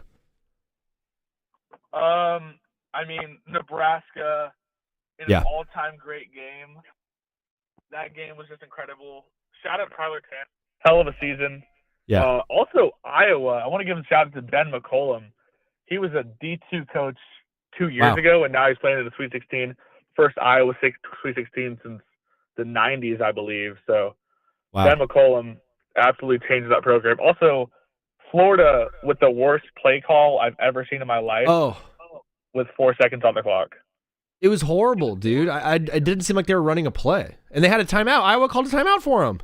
I know. That was terrible. And even if he made that pass, there's 0.7 seconds left. There was no time left on the clock. It was such a bad and even the defensive stop before that to let the three even happen. It felt like he got out coached the last minute of that game. 1,000,000%. I don't know. I like Nebraska this year. Arkansas kind of scared me a little bit, but Darius Acuff, if he can stay hot, that guy's gonna be good. He's the best player in basketball right now. He is awesome. Kindon, bro, you're hanging out with Jack Golke today? About to do a 3-point contest. I'm at the gym right now. Should be lit. Bro, what are the odds of you winning that 3-point contest? Oh my gosh. You're more likely to get a perfect bracket than me beat Jack Golke, I think. Well, dude, just to let you know, don't tell Jack this, but we are rooting for you. We've got your jersey up on the rafters, not his. Let's go. I'd love to hear it. Kindon, you're the man, bro. Thanks for calling in. Yes, sir. All right, peace. Peace. We're going to watch that Jack Golke and Kindon 3-point contest at some point, for sure. Fellas, we have about 40 minutes left in the show. I go to 6 p.m. Pacific time. I haven't taken my second break, but I kind of am just having fun hanging out with you guys. So if you don't want me to take my second break, I will keep rolling with it. As long as the calls keep coming in and they stay clean, we will continue to talk ball. I'm having a great time. Highlighted means the winner, Pops. Yes, sir. What is up, brother? You are live on TBWZ Widescreen Radio. What's your name? Where are you calling from? Yo, what's up? What's up, dude? What's your name? Where are you calling from? So the state? Yeah, the state. New York. And your name? Brandon. Brandon from New York. Are you in New York City? No. No, where are you at? Upstate. Upstate, dog. I've been to Albany, I've been to Syracuse, and I've That's been where to I'm Buffalo. Albany? Hmm. Bro, I'm so sorry. When I went to Albany, it felt like a Soviet town. I don't know what it was. It felt very empty and sad. It's so bad. Yeah, I was gonna say it sucks up there, but I didn't want to be mean. But yeah, Albany sucks, dude. You got to get out of there. It does. Where are you trying to go to college? I'm not going to college. I'm going to the military. Oh, you're going to the military, bro. Dude, thank you for your service. When are you joining? Like, what year are you? Next year. So you're a junior right now? Yep. Bro, and then you're going to join the military. Do you know what brand? Are you going to join the military or Navy? Do you know what? Army Reserve. Army Reserve. That's a good move, bro. That's going to be awesome. Do you have any thing that you want to do specifically in the Army Reserve? Not really. I was just trying to go, but like not really be like, I don't know. I feel you. Yeah, you just want to rock and try new things out and be in different places and travel the world. Yeah. But Brandon from New York, you're calling into the show today. I asked you about your life. What did you want to talk about today, dog? I saw on your live you had Michigan being Alabama. Yeah. Why do you have Michigan being Bama? I think Michigan is a very, very balanced team. I think the loss of Aiden Holloway is going to catch up to Bama at some point, and I think it probably is going to be this game. Both these teams have looked really, really good. I will say I am quite nervous about Michigan's defense. I could be completely wrong, but Michigan's defense has not looked great in this tournament so far, and I do think Alabama is going to be able to put up points on them. Yeah, I mean, we just cooked Texas Tech, and are you a Bama fan? Good. Yeah. Why are you a Bama fan, but you're living in Albany? I was always a Bama fan. I always liked Alabama. Yeah, that's a good school to root for. They're very good at all of the things. When I was younger, I always wanted to go to Bama for college. For college, do you play sports? Yeah, football. Nice, bro. I played football all 4 years in high school. It's the best thing in the world. Did you go to college for it? No.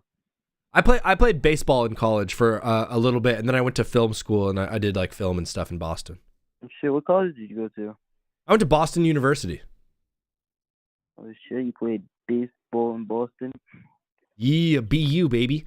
It was super fun. But you are a big Bama fan. Are you? Do you have them in your bracket all the way to the championship, or do you think they lose to like Arizona? I was losing in the Final Four. Yeah, them in the Final Four seems like a lock. That team looks very, very good. Bama's awesome. Bro, you're just kind of done with school after junior year. Yeah.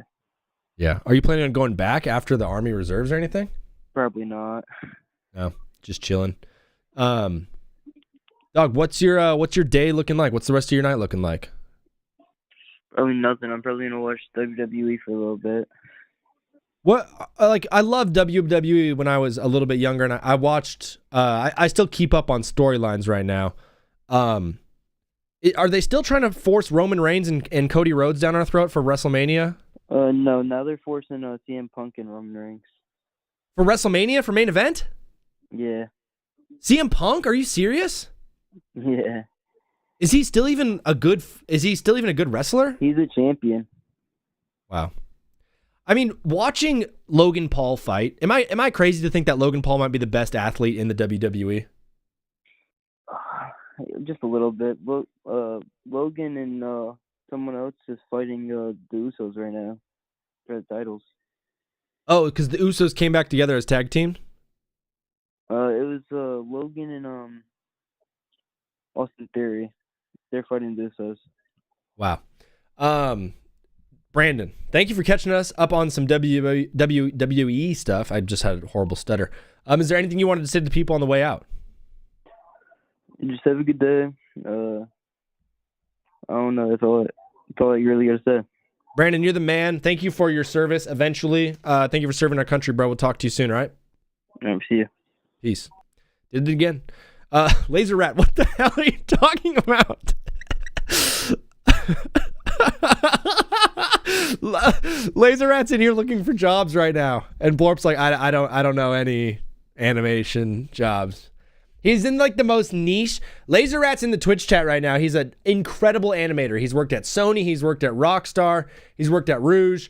He's worked in mocap. He is an unbelievable Rockstar editor, or animator. And like he works on feature films. He worked on Marvel. He's an absolute beast. And he's in a Twitch chat with 7 people being like, hey, anybody got work? That's so awesome. Jack, we're only doing 1 call per show, brother. Houston's athleticism not going to be a problem for Illinois. Julio, that's a great question. I think Houston's athleticism is a problem for anybody. It's a problem for anybody, but Illinois, dog, is an old team. These are like 23-year-old like Eastern European men that are just going to be completely attacking Houston. I'm not sitting here saying Houston's can't win. In fact, like I really, really do believe that Houston will win this game deep down. Like that's my bracket. That's my champion. I've picked them. But because I picked them as my champion, I now am thinking I'm such an idiot that I got to go with Illinois. Does that make any sense at all? Plus, watching Illinois play, I'm more impressed with them than almost anybody in the than almost anybody left in the tournament. They're my personal champ, but like I said, the Eastern Europeans are going to be absolutely hog wild. Is yellow have them winning or losing? Winning. I understand it. Thank you, Julio. Answer my phone call. I want to cook you on your post. I don't know what that means, BS. But what is your what's your area code, BS? And I will answer your call next. Sorry to everybody calling in. Yeah, Laser Rat will call in soon. We'll do a sit down interview with Laser Rat. BS, what is your 574? Got you right here. Oh, oops. Sorry. I'll take you after this one. What is up, brother? You are live on TBWZ Widescreen Radio. What's your name and where are you calling from? Yes, sir. My name is Ryan. I'm actually from Florida.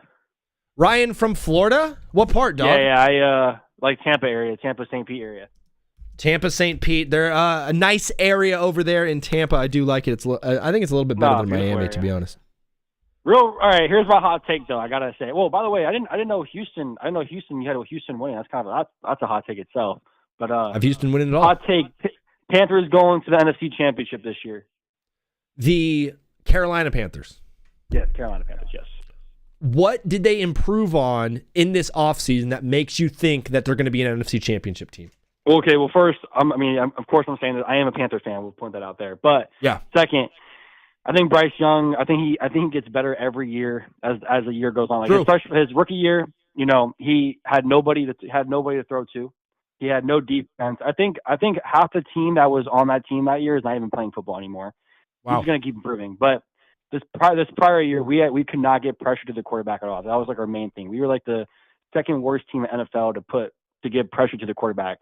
I think bringing in Jalen Phillips and Devin Lloyd is going to be a huge impact on our defense, which I think our offense is already kind of set with T-Mac, but you kind of said it right there.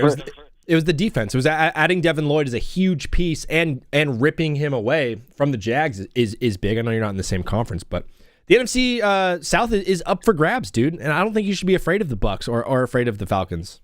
Nah, actually, funny. My boys are all Bucs fans, so like it's nice. We got a little rivalry going on finally. It only took like 10 years, but it's nice to have. Now, listen.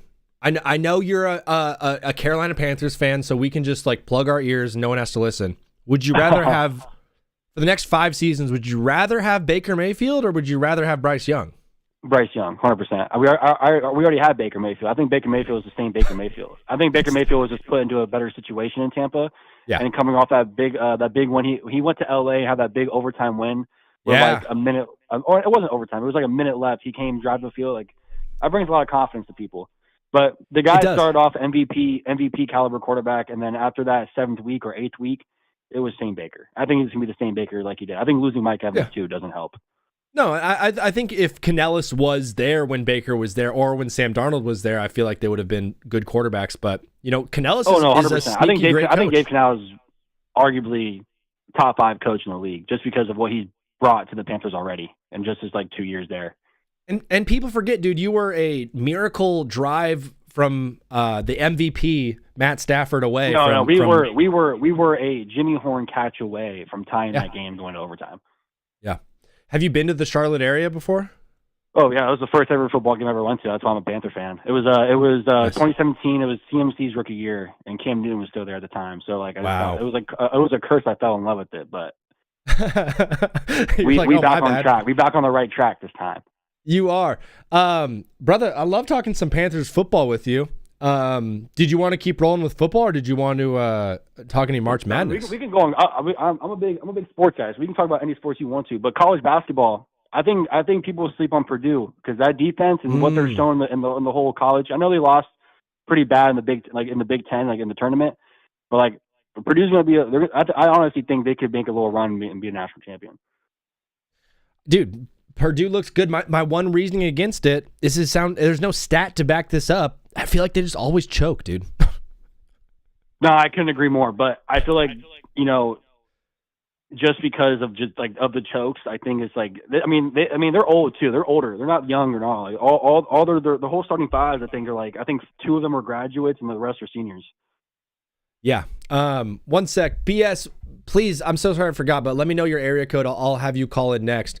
Yeah, dude. I mean, they have an older team. I say this about Illinois. One of the reasons I have Illinois up is they just have such an old team. They have 23 and 24-year-olds playing against. That's too. I was surprised to see Illinois over Houston because Houston they hooping right now. I mean, this is it's one of the dumbest ones, and people are mad at me for it all the time. But I'm having such a cold March, and I picked Houston to win it all. So I'm like, I'm an idiot.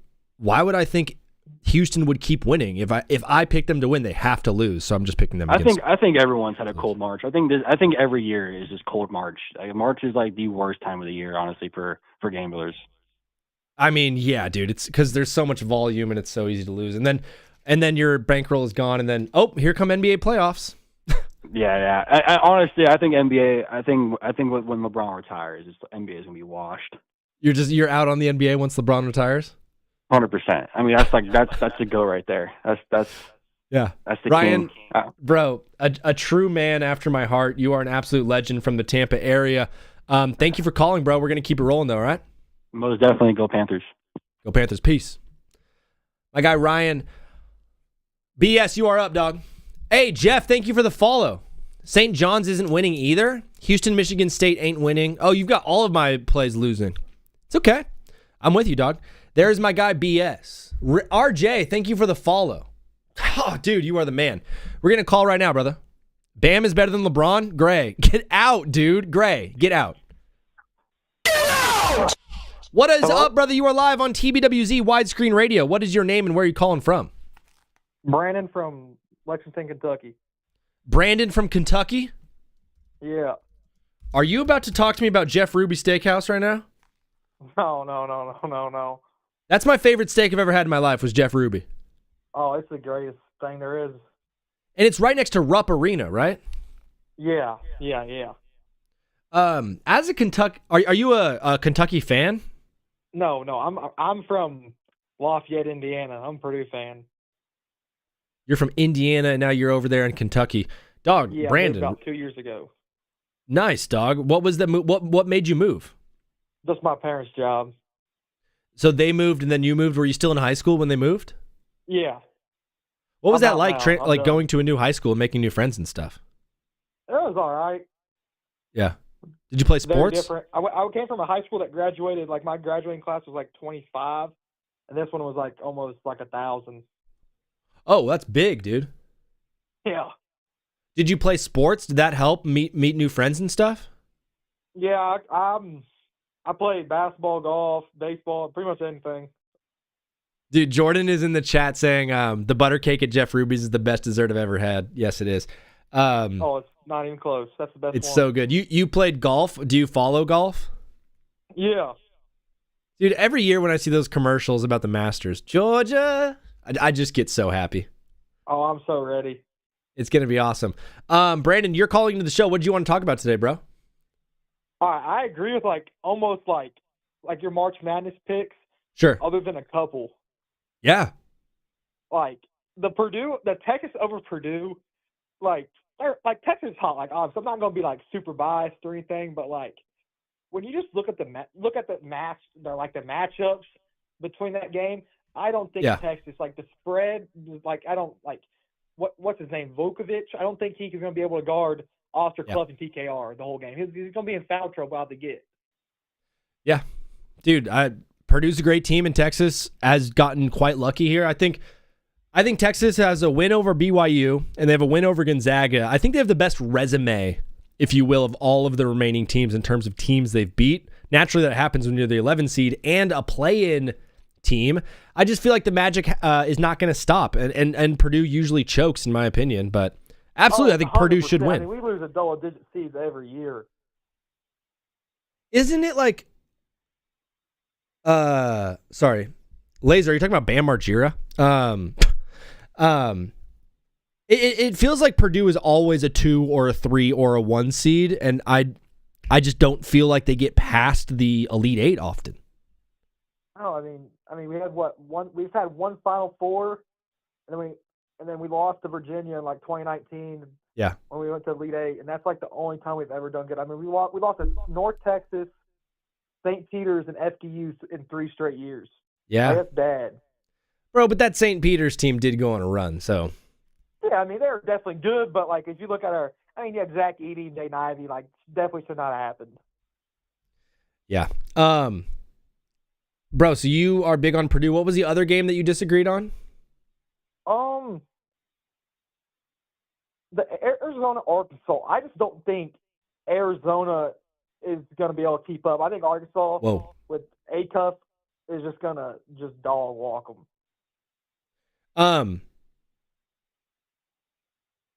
It's Darius Acuff season, right? He's the best player in March right now? Oh, by far. You think he can put up, if he puts up another 36 or 37 points on Arizona, Arkansas is going to win that game. Yeah, I also think that this might unpopular, a really good hot take. I think Brazil will have to be the X factor in that game. Whoa, yeah, I think they're going to try their best to take the ball out of Acuff's hand. I'm surprised he's not getting doubled on every play. Yeah, I mean, and especially with Bradley, Jaden Bradley, he's such a good defender. Yeah, it's. You and I can go back and forth on this, but it seems like we're getting some sweet games in the Sweet 16, fitting enough. Before you go, Brandon from Kentucky, who do you have winning it all? I got to go with the big three, the Purdue Boilermakers. I don't think them 3 seniors lose again. This is the year Purdue gets it done. Brandon, thank you for calling to the show, bro. God bless you, man. We'll talk to you again soon, all right? Yes, sir. Thank you. Peace. What a good guy. Iowa over Nebraska? Oh, hell no, said Keegan Brayton. I think Acuff will have 50. Fellas, I'm going to hop off TikTok in about 2-3 minutes. I'm going to take a couple more calls, and then I'm going to move full-time to Twitch and YouTube. If you do not follow, please hit the follow button right now so that next time I'm live on Wednesday, you can find it again right away, and we can talk some more ball, and you can call in. So please, if you do not follow, please follow now. Rise is in here. I haven't gotten a single 516 call yet. So if you're calling in, I have not seen your number at all. We'll take this one. What is up, brother? You are live on TBWZ Widescreen Radio. Please mute the stream behind you. Please keep it clean and let the people know your name and where you're calling from. Parker. I'm from Indiana. Parker from Indiana. My guy, brother. I've been to Indianapolis. I've been to Fort Wayne. What part of Indiana are you in? Actually in West Lafayette right now. Oh, dude, the guy who just called in was from West Lafayette. Really? Yes, his name's Brandon. He just moved to Kentucky. Really? Yeah, really. I saw on the stream you have Texas beating us. I've got Texas over Purdue, man. You're going to hate this, but I feel like Purdue always chokes. Yeah, I just don't know if I agree with that one. Yeah, I mean, Texas also just feels like this. Listen, they beat BYU. They beat the best player in college basketball, arguably. They're a play-in team who got all the way here. They beat a really good Gonzaga team. It feels like they've got nothing to lose, and Purdue's got some more pressure on them in this thing. Yeah, it just feels like they only won those 2 games because 2 people were injured on both of those. Sure, yeah, injuries did play a part. In the Purdue, the big 3, the seniors are unbelievable. At some point, you got to think Purdue does win it, and if they're going to do it, this might be the year to do it. Question for you, though, bro, if you're down, Parker. Let's say you do beat Texas. In the next game, you're either playing Arizona or Arkansas. What team would you rather play in the Elite Eight, Arizona or Arkansas? Arizona. Oh, so you're higher on Acuff than you are on the Arizona team. Yeah, I mean, we just got to beat the best teams to win it all, right? Absolutely, dude. You want to be the best, you got to go through the best. Yeah. So obviously you said something about the big 3, right? Everybody knows about the big 3. Like, what do you think of the players outside of the big 3? I'd be lying to you if I was incredibly familiar with all of the players outside of the big 3. When I have watched Purdue play, they always have one thing for me. They've got size, and they've got a great defensive balance. As long as they play their role, and they dish the rock, and they get the ball to the scores, and they play sound defense, it's a well-coached team. Purdue always has been. It's just like, I don't think they've had that offensive like juggernaut to get them over the top, which I think you need right now. But they might have it this year. One quick question for you. Sure, what's up, dog? Do you know who the number 1 rated offense is in the country right now? Is it Purdue? It is the Boilermakers. Bro, you got a bunch of stats going your way. I think Purdue is definitely a formidable foe. The best part about this is we get to all see it shake out on Thursday at 4 p.m. Are you doing anything special for the game? Yeah, I'll be there. Oh, you're going to the game? Yep. Where is it? San Jose, California. Dog, first time in San Jose? Yep. There's a good spot called the Haberdashery over in San Jose in the downtown area that's really, really nice. It's like a speakeasy type bar if you're into that kind of scene. And then the San Jose Improv always has really, really good shows around there. I've been to San Jose a lot. It's a good little town, bro. You're going to have fun. Gotcha. So who do you think's going to win it?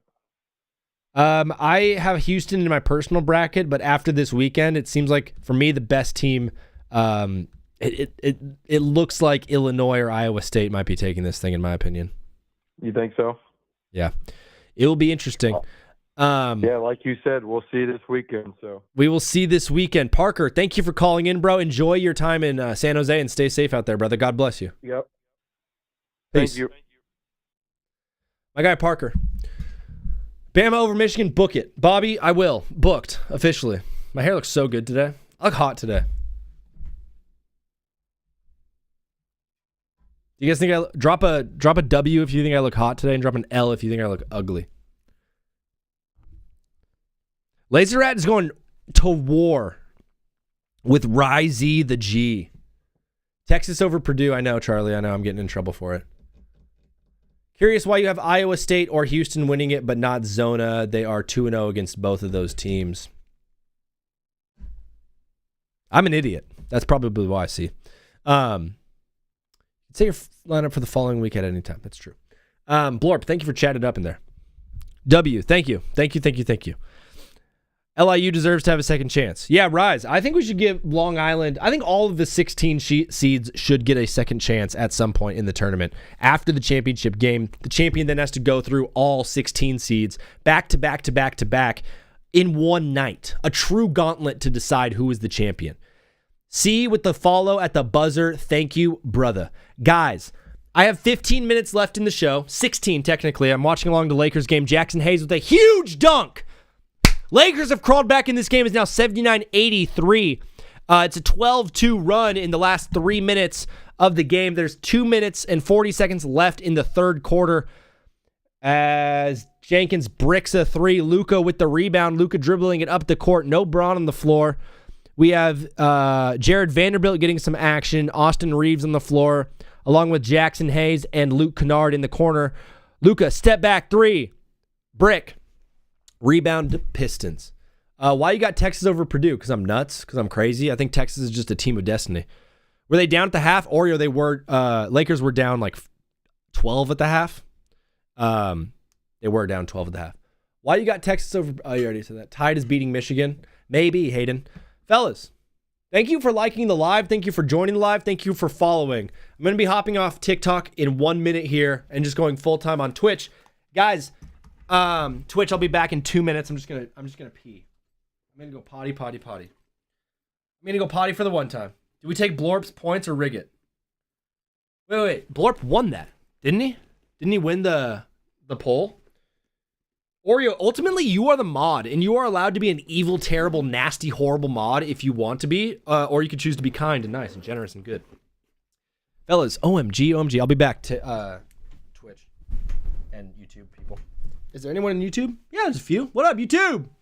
TikTok people, I'm going to be going away.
OMG, oh my J.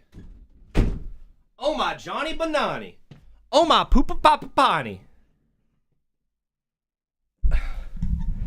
I was freaking out today. Freaking out.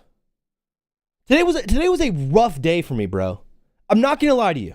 I got terrorized by the Long Island boys on Friday. Terrorized by the Long Island boys.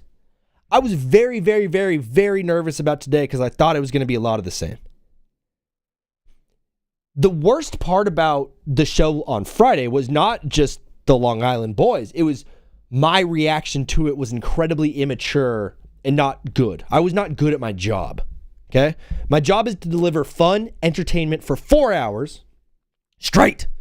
And I was really bad at my job. I was getting very distracted by them. I was letting them win. What are my thoughts on that? I don't know. I don't even know what you're talking about. Spell it out for me, Rye. I let the Long Island boys win last time we were out, and I am apologizing to you, left hand up. That is my bad. That is my bad. I let them win. I let them get in my head. In my head! And I just wasn't a good show. It was really bad. But today, I persevered, and I didn't let them get in my head. And Oreo, you were awesome today. Modding it up. XD was awesome, modding it up. Laser Rat was awesome in here, modding it up. And ultimately, all I did was just ignore them, and it worked. But I was very nervous about everything today, and we hit some record numbers on TikTok. We had 54 new followers from today's live alone on TikTok. FTF farting till forever. Yeah. I'm big on farting. Zombie. It was good. We had 3,000 views. 873 comments. We had multiple people watch for over an hour. Man, very, very, very good show on TikTok. Proud of us, proud of me, proud of you guys. And now we're just live on Twitch, dog. As the Lakers steal the ball, Luka leading the fast break, gets fouled, but still puts the... Oh, they didn't call a foul on that? 84-87, Pistons up 3 on the Lakers late in the game. Asar dishes to Herter. Herter to Dennis Jenkins for 3. Brick. Vando cannot get the board. Duran does. Fights through 2. Also misses. Luke Kennard with the rebound. Lakers decide to hold up for a little bit and not necessarily run the fast break as Luka dribbles it up. Kevin Herter at the top of the key guarding Luka Doncic, who's driving, spinning, step back 3. Bang! Luka Doncic, the best player in sports. The best player in the NBA. The league leader in points. The league leader in minutes per game. The lead leaguer? Whatever. FTF is F the Friars. I forget who the Friars are, bro. Is that your high school? And I do, I'm gonna burn today. Durham with the dunk. Detroit takes the lead back 89-87. Fellas, I didn't say anything funny today. Providence. Oh yeah. Providence, Rhode Island. I've been there. I've been to Providence, Rhode Island before. I've been everywhere, man. Providence, Rhode Island sucks, dude. That place is horrible. Vando for 3 off. And that's the end of the third quarter. It'll be 89-87 Pistons heading into the fourth quarter. I didn't say anything funny at all today, and I don't have any funny takes written up. Let me do a couple of these, actually. Did you guys see that there was a brawl? Did you see that Scottie Pippen hates Michael Jordan? Did you guys see Scottie Pippen absolutely hates Michael Jordan? Because listen, I'm all for holding a grudge, dude. I hold a grudge with the best of them. This is the dumbest thing I've ever seen in my life. Travis Kelce, paprika, I guess. I'm gonna just stop and start. This sucks. I didn't cook anything up. Travis Kelce signed a 3-year deal with the Chiefs. Hey, what are we doing? According to what my eyes saw on the field, was Travis Kelce was playing what should have been his second to last football season of all time. I didn't think he should have retired last year. I don't think he should have retired after the Super Bowl win, like a lot of people said. Like he's going to make out with Taylor Swift on the field in Las Vegas after the Super Bowl and be like, yeah, I'm done. No, dude. To sign him to a 3-year deal, oh my gosh. Unruly. What up, bro?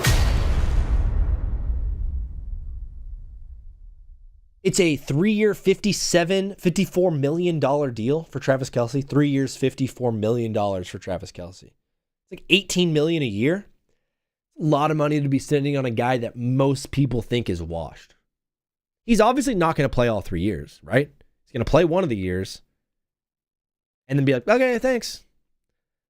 He was messing around with retirement like 2-3 years ago. Travis Kelce, dude, it had to have been Taylor was just like, you're too expensive. I need you to keep working. He's like, babe, come on. Can I retire? And she's like, no, babe. You need to make your own money. I can't be picking up after you all the time. It's weird to think about Travis Kelce getting domed by Taylor Swift, but I bet it happens. I bet they're into some, dude. I'm not a big like talk about people's sex life thing. Right away, right when Taylor Swift and Travis Kelce started dating, people were like, oh, I bet, dude. They started instantly talking about their sex lives. Hey, leave them alone. They're adults. Do what they want. Dawn Staley's like beads, necklaces thing sucks so bad. She's wearing a Balenci t-shirt and a Balenci warm-up and has like preschooler beads around her neck. She looks horrible. I'm not one to like comment on women's outfits, but some women be wearing the dumbest things in the world. Hey, the hats, you know which hats I'm talking about. Never wear that hat. That hat sucks, dude. When I see a chick out, when I see a woman out and she looks fine, she's in a white sundress, looking good, whatever, summertime, feeling good. Toes painted, nice, whatever. Red, cool. Pumps, don't know what that is. When she's wearing the hat, the stupid flat brim hat, you lose everything. Every ounce of cool that you have, gone. Out the window, sayonara. You like the Lumineers? Out of here. I hate that hat. I hate it so much. Women's fashion, for me, is... You can do so many more fun things, I think, than you can with men's fashion. I think there's a lot more you could do. Because you can wear a skirt, you can wear a skirt, you can wear shorts, you can wear pants. You can also wear a leotard. You can wear a romper. I guess guys can wear rompers too, but then you're totally gay. Flat brim, round top hat, LA coated. Yeah, that hat sucks. That hat sucks so bad. When I see a woman wearing that hat, bro, you're done. I'm not talking to you. I'm avoiding you at all costs. Because that hat is a reflection of your personality. The other thing that women do in fashion, I love women. Shout out to women. My favorite thing in the world is probably women. I have the most forgiveness in my life for women. When a woman does something silly, I just go, okay, she's a woman. It's okay, she's a woman. I love her. I love women. I think that they are very, very special. And they provide something to society that men would never be able to. Comfort, joy, they smell good. Women are awesome. Why do they always smell good? You ever be like at like, I don't know, the mall? You ever be out and about and like a group of 3 girls walks by? You smell them. I'm not saying you like lean your nose in and like, yo, babe, can I get a whiff? It's just like they walk by, there's a wafting scent of floral patterns. They walk by, it smells like paisley. Women smell like the way paisley, the pattern looks. Does that make any sense? They smell like the sunset. Women are unbelievable creatures. But what is that when you just walk by them and they smell good? Dude, the only time I notice a man's scent is when it's like 3 dudes, you know what color they are, you know what way they look, and they smell like so much cologne. It's horrible. Sometimes I walk out of a bathroom and it's like, oh, sorry, bro. And I'm like, oh, it's all good. And it's like kind of tight quarters in the like door as we're like shimmying next to each other. And I just get a scent full of Calvin Klein. I'm like, dude, get a life. You smell horrible. I know the perfume, the cologne smells good. You, my friends, smell horrible. My nose is so freaking itchy. I miss when dudes were just rocking Axe body spray. That was the pinnacle of being hot in 8th grade. Oh, you had Axe? You're double pits to chesty? Who are you, Ryan Sheckler? Oh, your hair is so long you have to do this all the time? Bro, one time I was sitting at the lunch tables and the girl that I liked kept laughing at me. And I was like, why are you laughing at me? And she's like, it's a secret. And they wouldn't tell me what it was. And these 2 girls, Hannah and Kaylee, shout out to them. Not really. These 2 girls were just laughing at me all lunch, like making fun of me for something. And I'm like, what is funny? And they're like, we're not telling. And I realized every time I did this to get the hair out of my eyes, because I had the long, you don't understand. 2008, you had to have that hair. 2010, you had to have that hair. Long, bowl, flipping it like Bieber as much as possible. But I would flip my hair every like minute, flipping my head. Maybe that's why I have concussions. Maybe that's why I got so many concussions. Maybe that's why I keep forgetting things. But they were just making fun of me for my hair. I'm like, dude, you have to understand. I have to have this haircut. I bet they support the Friars. True. One of them is so hot now. Dude, holy crap. One of them is unbelievably hot. One of the girls that I'm talking about I was like dating her in 7th grade. And when you're dating in 7th grade, it just means you text each other. We held hands once. That was crazy. Bro, if you have a relationship in 7th grade, that means you text all the time. Or this is what it used to mean when I was in 7th grade. You would text all the time. You would never call on the phone. On the weekends, you would hang out with your friends. She would hang out with her friends. You'd prank call each other and stuff like that. And then you would, for me, one of the biggest things we did was we held hands at school. Yeah. I know. We held hands at school.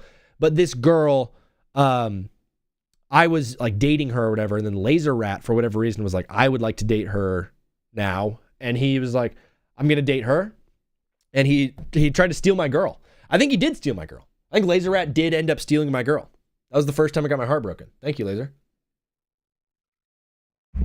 Unruly sent a paragraph I'm going to read right now. One time in middle school, I had a sleepaway camp for a week. There were a group of kids that decided they weren't going to shower for the week. The 4th day, we took a fresh Axe body can spray, whipped the door open, stabbed a hole in it, and threw it into the room and slammed the door closed shut like a smoke grenade. Brother, you Axe bombed those men. Shout out to you. Shout out to you. I wanted to do one reaction clip. But I don't know if it should be this one. Bro. Scottie Pippen.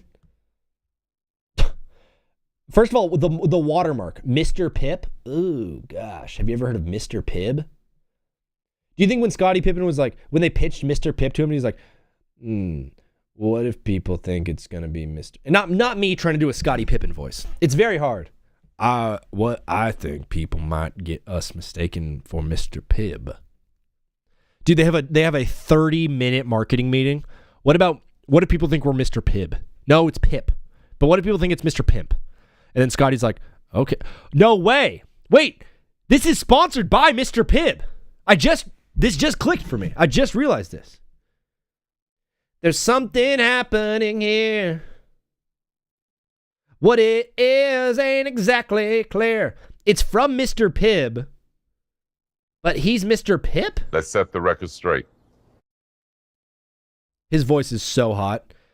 If Scottie Pippen was like, hey, get over here, boy, and I'd be like, yes, sir. Let's set the record straight about Pibb. When you think about Pibb, you think of what?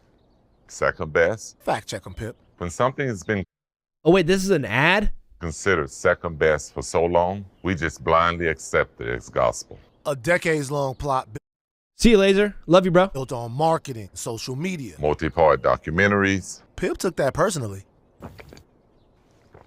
Yeah, I said it. This is a whole his hand looks so big. This is a whole like shot to Michael Jordan, right? Mr. Pibb and Mr. Pip decided to collab on a I can't stop burping. They decided to collab on ripping Michael Jordan. Pip is a GOAT. It's Pib. Kickin' cherry soda? It's not even I mean, I can't even do it. Dude. Oh, bro. It seems like Scottie Pippen might be the most like bitter person in the entire universe. He did not get enough money. I will say that up front. He did not get enough money, but to be holding the grudge still to this point in life, where like you don't say yes to this Mr. Pibb thing that this creative agency pitched to you guys to be like, hey, let's collab on this whole like second best thing, and the GOAT is our the guy above us thing, and we're still holding a grudge thing. That's crazy. That means like part of you is cognizant of the idea that they're approaching you with, that you do hold a grudge. You're Scottie Pippen, and you're still like, Michael wouldn't have done it without me. Bro, we know. It's crazy, too, with the Scottie Pippen and Michael Jordan thing. We know. We have come to terms with, like, yeah, Jordan wouldn't have done it without you. Yet, for whatever reason, Scottie Pippen is still like, he couldn't have done it without me. We're like, yeah, no, we know. And he's like, yeah, but he couldn't have done it without me. Brother, in Christ, love you to death. We know, Scottie Pippen. I know he didn't write this, but he signed off on it. He doesn't do this deal without at least checking the script and signing off on it. It's like, bro, get over it. You're an old salty vegetable. Oreo couldn't have said it better myself. The Scottie Pippen thing is weird, bro. If I'm holding a grudge with anyone at the age that Scottie Pippen is after doing this thing, brother, I mean, literally find the biggest furnace in the world, throw me in, burn my ashes, and throw them over the United Center. Go Bulls. I don't know. Fellas, absolutely love you guys. You've been my rock. You've been my foundation. Thank you so much for the awesome show. Whoa, it's way too loud. We're going off YouTube. Oh, crap. Sorry, YouTube. Love you. Bye. Damn it. Okay. This was the worst ending I've ever had to a show ever. It'd be better if I just ended it here. I think that'd just be the best thing. I can't do what I wanted to do. I'm trying to end it on